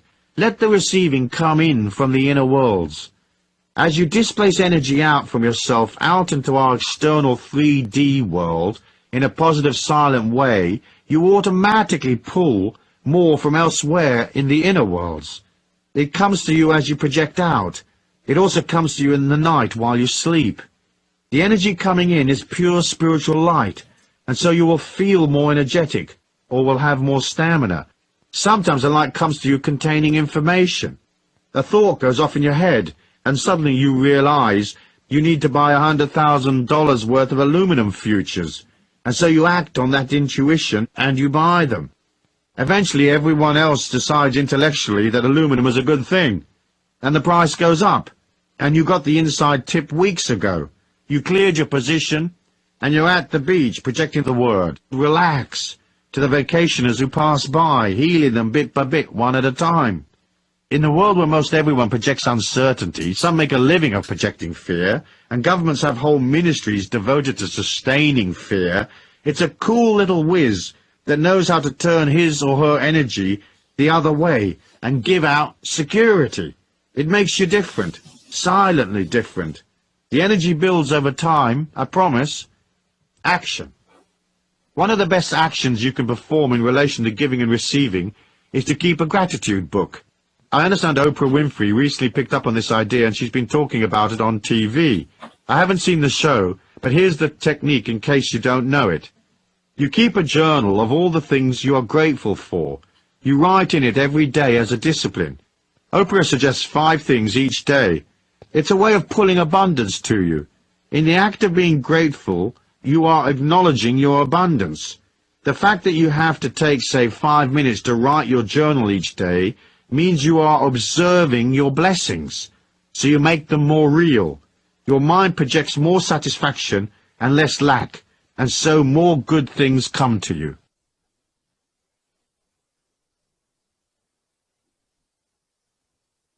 Chapter 9. The Law of Honor, Integrity, and Abundance. Concept. Talking about honor is tricky.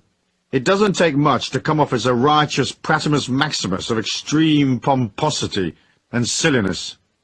Here goes, I'll do my best and I'll keep it short. When you separate from your body and look back at your life, nothing will have disappeared. I've been in those worlds via the trance state, and the OBE, the out-of-body experience, and the near-death tube. And what I tell you is correct.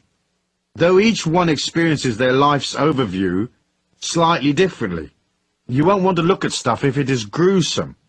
If your life has been one of manipulation, inflicting terror, nastiness, rip-offs and so forth, the moment of your spiritual overview is going to be an extremely painful experience, unless of course you change things now. You can metaphysically and spiritually rewrite your history by seeing your mistakes as lessons, understanding that the God force is full of compassion, and realizing that each of us falls into the dark through our weaknesses and fears. In addition, the people who have been affected by any darkness you projected had a metaphysical responsibility. They must have projected or sustained their own negative energy for you to show up. Or at least they must have had options and they didn't take them. Of course, in the case of children who are abused, they don't have options because they're born into negative situations. If darkness has been a part of your life, you can perform a spiritual overview and healing while alive. First, you have to ponder your dark side and agree to let it come out. as it is usually repressed deep within. Then, when you're ready, take yourself off for a couple of days on your own, someplace remote and quiet, stay in silence and fast, meditate and pray. Allow the impact of your acts to come upon you, and once you've looked at that, all you have to do is own it. That is, you will have to see how you were responsible. Owning it is accepting that you inflicted the pain on others, and you have to see how it must have felt for them as they became scared or sad because of your actions. Perhaps you killed them off because they lost hope, or perhaps they died not because you killed them literally, but because you stressed them out so much they passed away from other maladies. You use your 2 or 3 day quiet period to look at your dark side, to process and acknowledge your hatred and antagonisms. You agree to come to an act of contrition and to atone. Contrition and atonement sound serious and biblical. One imagines balls of fire cast down from above while Sodom and Gomorrah burn in the distance. It's not quite like that, because a universal compassion kicks in if you do it right.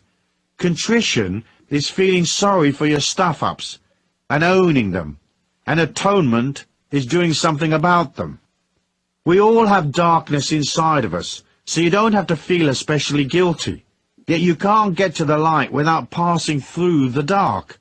The idea that you can escape it completely by just being positive is metaphysically unsophisticated.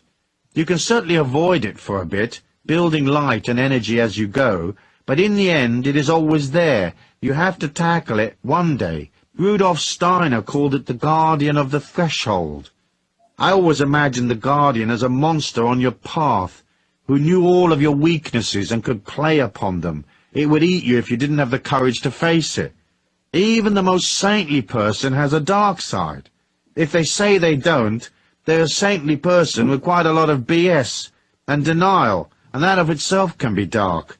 Even Jesus had his 40 days in the desert, processing his shadow side, being tempted and so forth. As your energy grows and grows, and as you become more and more light, you have to come to honor and integrity.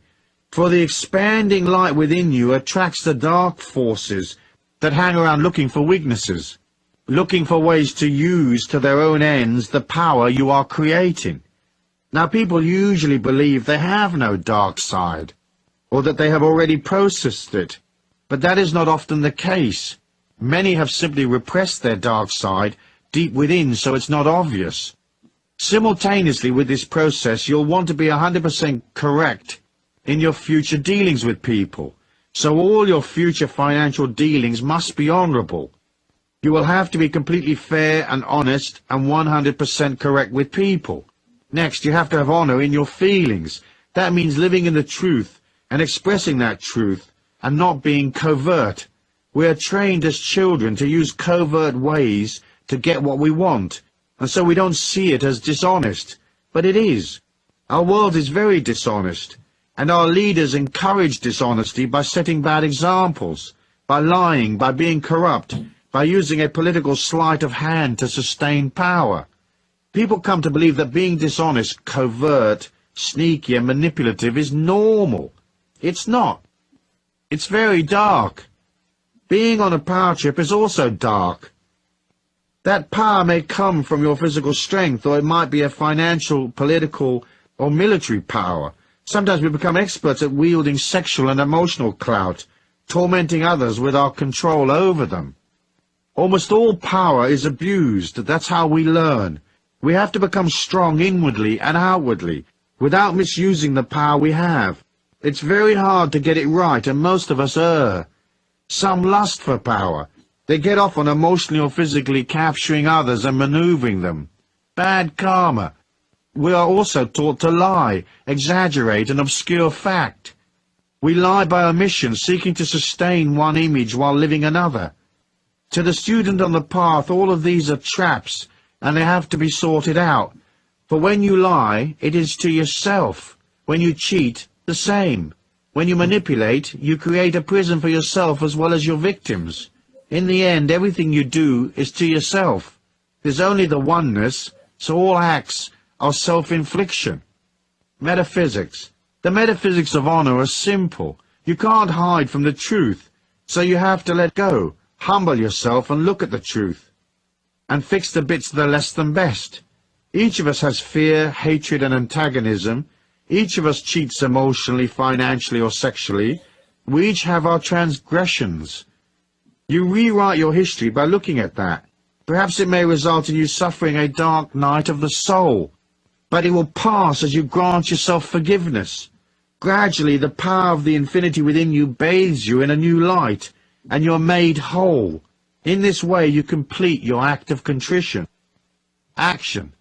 Atonement is the act of making good, so you can go back and pay off, if you can, the people you cheated. You apologize if you have hurt people, or you atone by charitable acts and good works. Perhaps you can't repay those you owe, but you can make a donation to some cause from which they might benefit. Atonement is accepting full responsibility for what you've done without too many explanations and excuses, and realizing that you hurt people because you were trained that way as a child, or perhaps you allowed your fears and weaknesses to lead you astray. Then you vow that you will act lovingly and kindly to others for the rest of your life.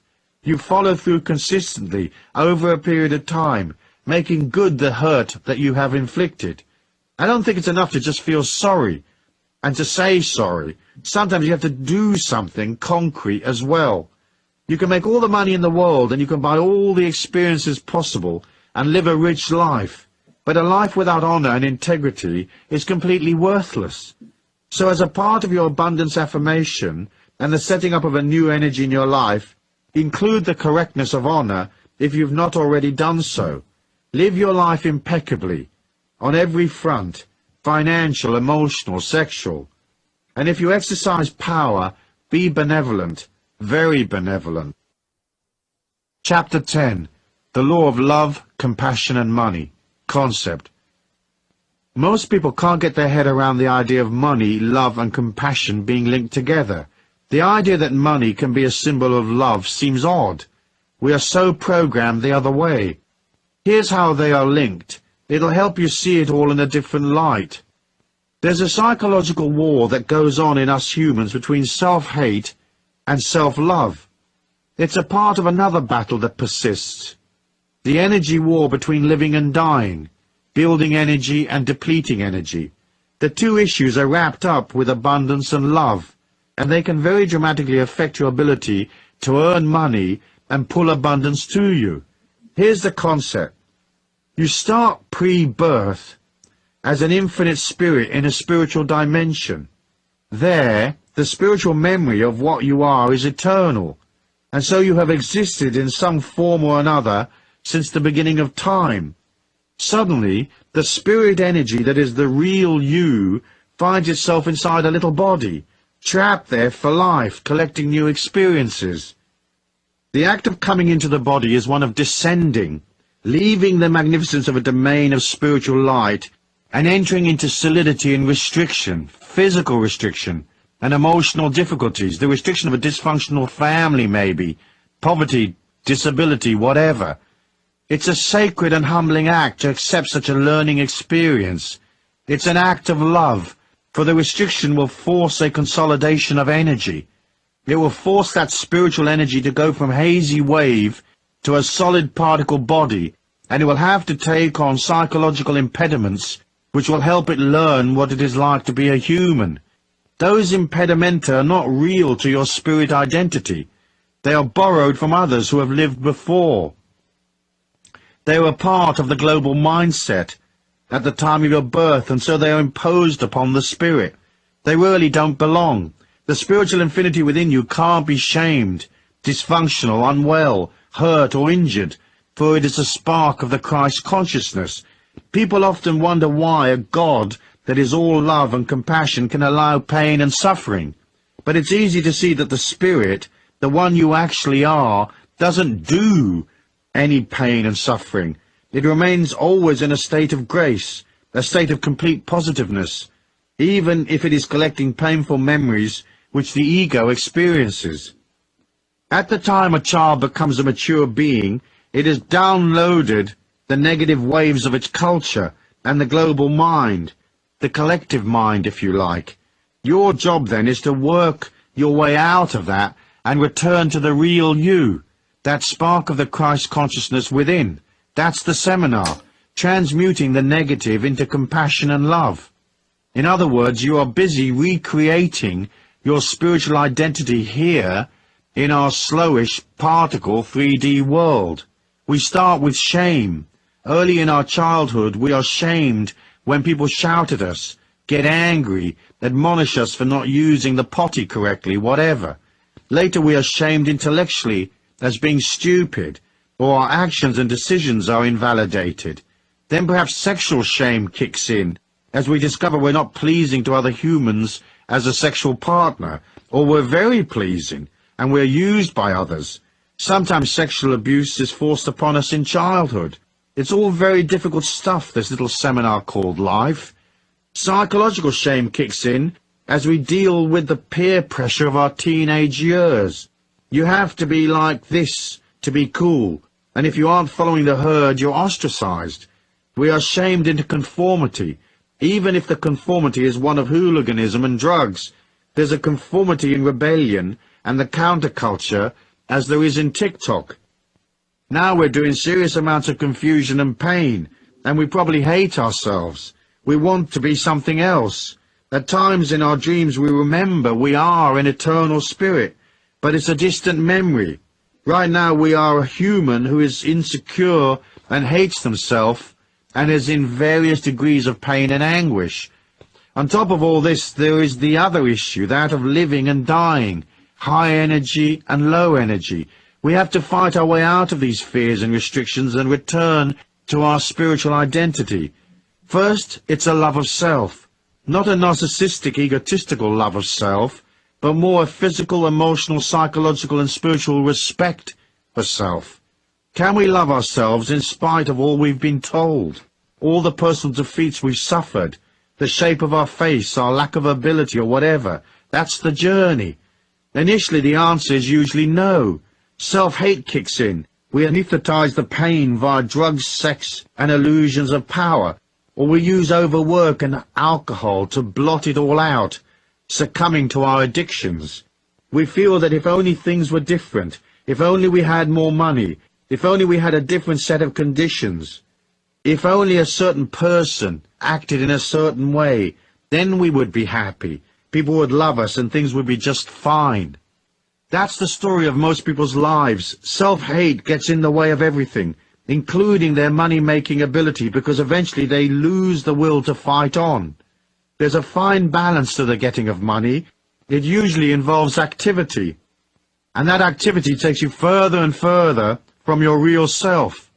It burns energy and makes you less secure, not more secure. The security you seek is within. It comes from seeing yourself as beautiful. It comes from going through the healing we talked about in the last section. It's the act of self-love, the acceptance, detachment, and forgiveness of self. It's where you wake up and remember that you are not the spotty-faced teenager who was ridiculed and shunned. You are a powerful, eternal spirit, imbued with the Christ consciousness, and here with a mission to fulfill and lessons to learn. A spirit of infinite honor and integrity that has a connection to all the knowledge that exists. Nobody out there is perfect. We're not trying to compete in the perfection stakes. You can love yourself and be imperfect, as God loves us unconditionally. I really like the image of the water rat, this scruffy little rat that sniffs around on the edge of muddy river banks. It doesn't look like much, but the little rat is sitting there on a log by the side of the river, and he is what he is. He isn't apologizing for being a water rat, but simply stands inside a divinity and a spirituality which is the animal spirit of water rat. You are what you are. You might be an Adonis in the making, or an incredible goddess energy, or you might just be a little water rat who stands in front of the bathroom mirror in the mornings and says, "I'm a water rat and that's okay. I don't have to convince people or act to please them. I don't have to work to win their affection. I don't have to pay for them so they will love me, because I love myself. I am what I am. I'm going out today. I'm going to believe in myself. I'm going to be honorable. I'm going to concentrate on people and treat them fairly. I'm going to treat myself fairly, For by nurturing myself, my energy will build, and I will become secure.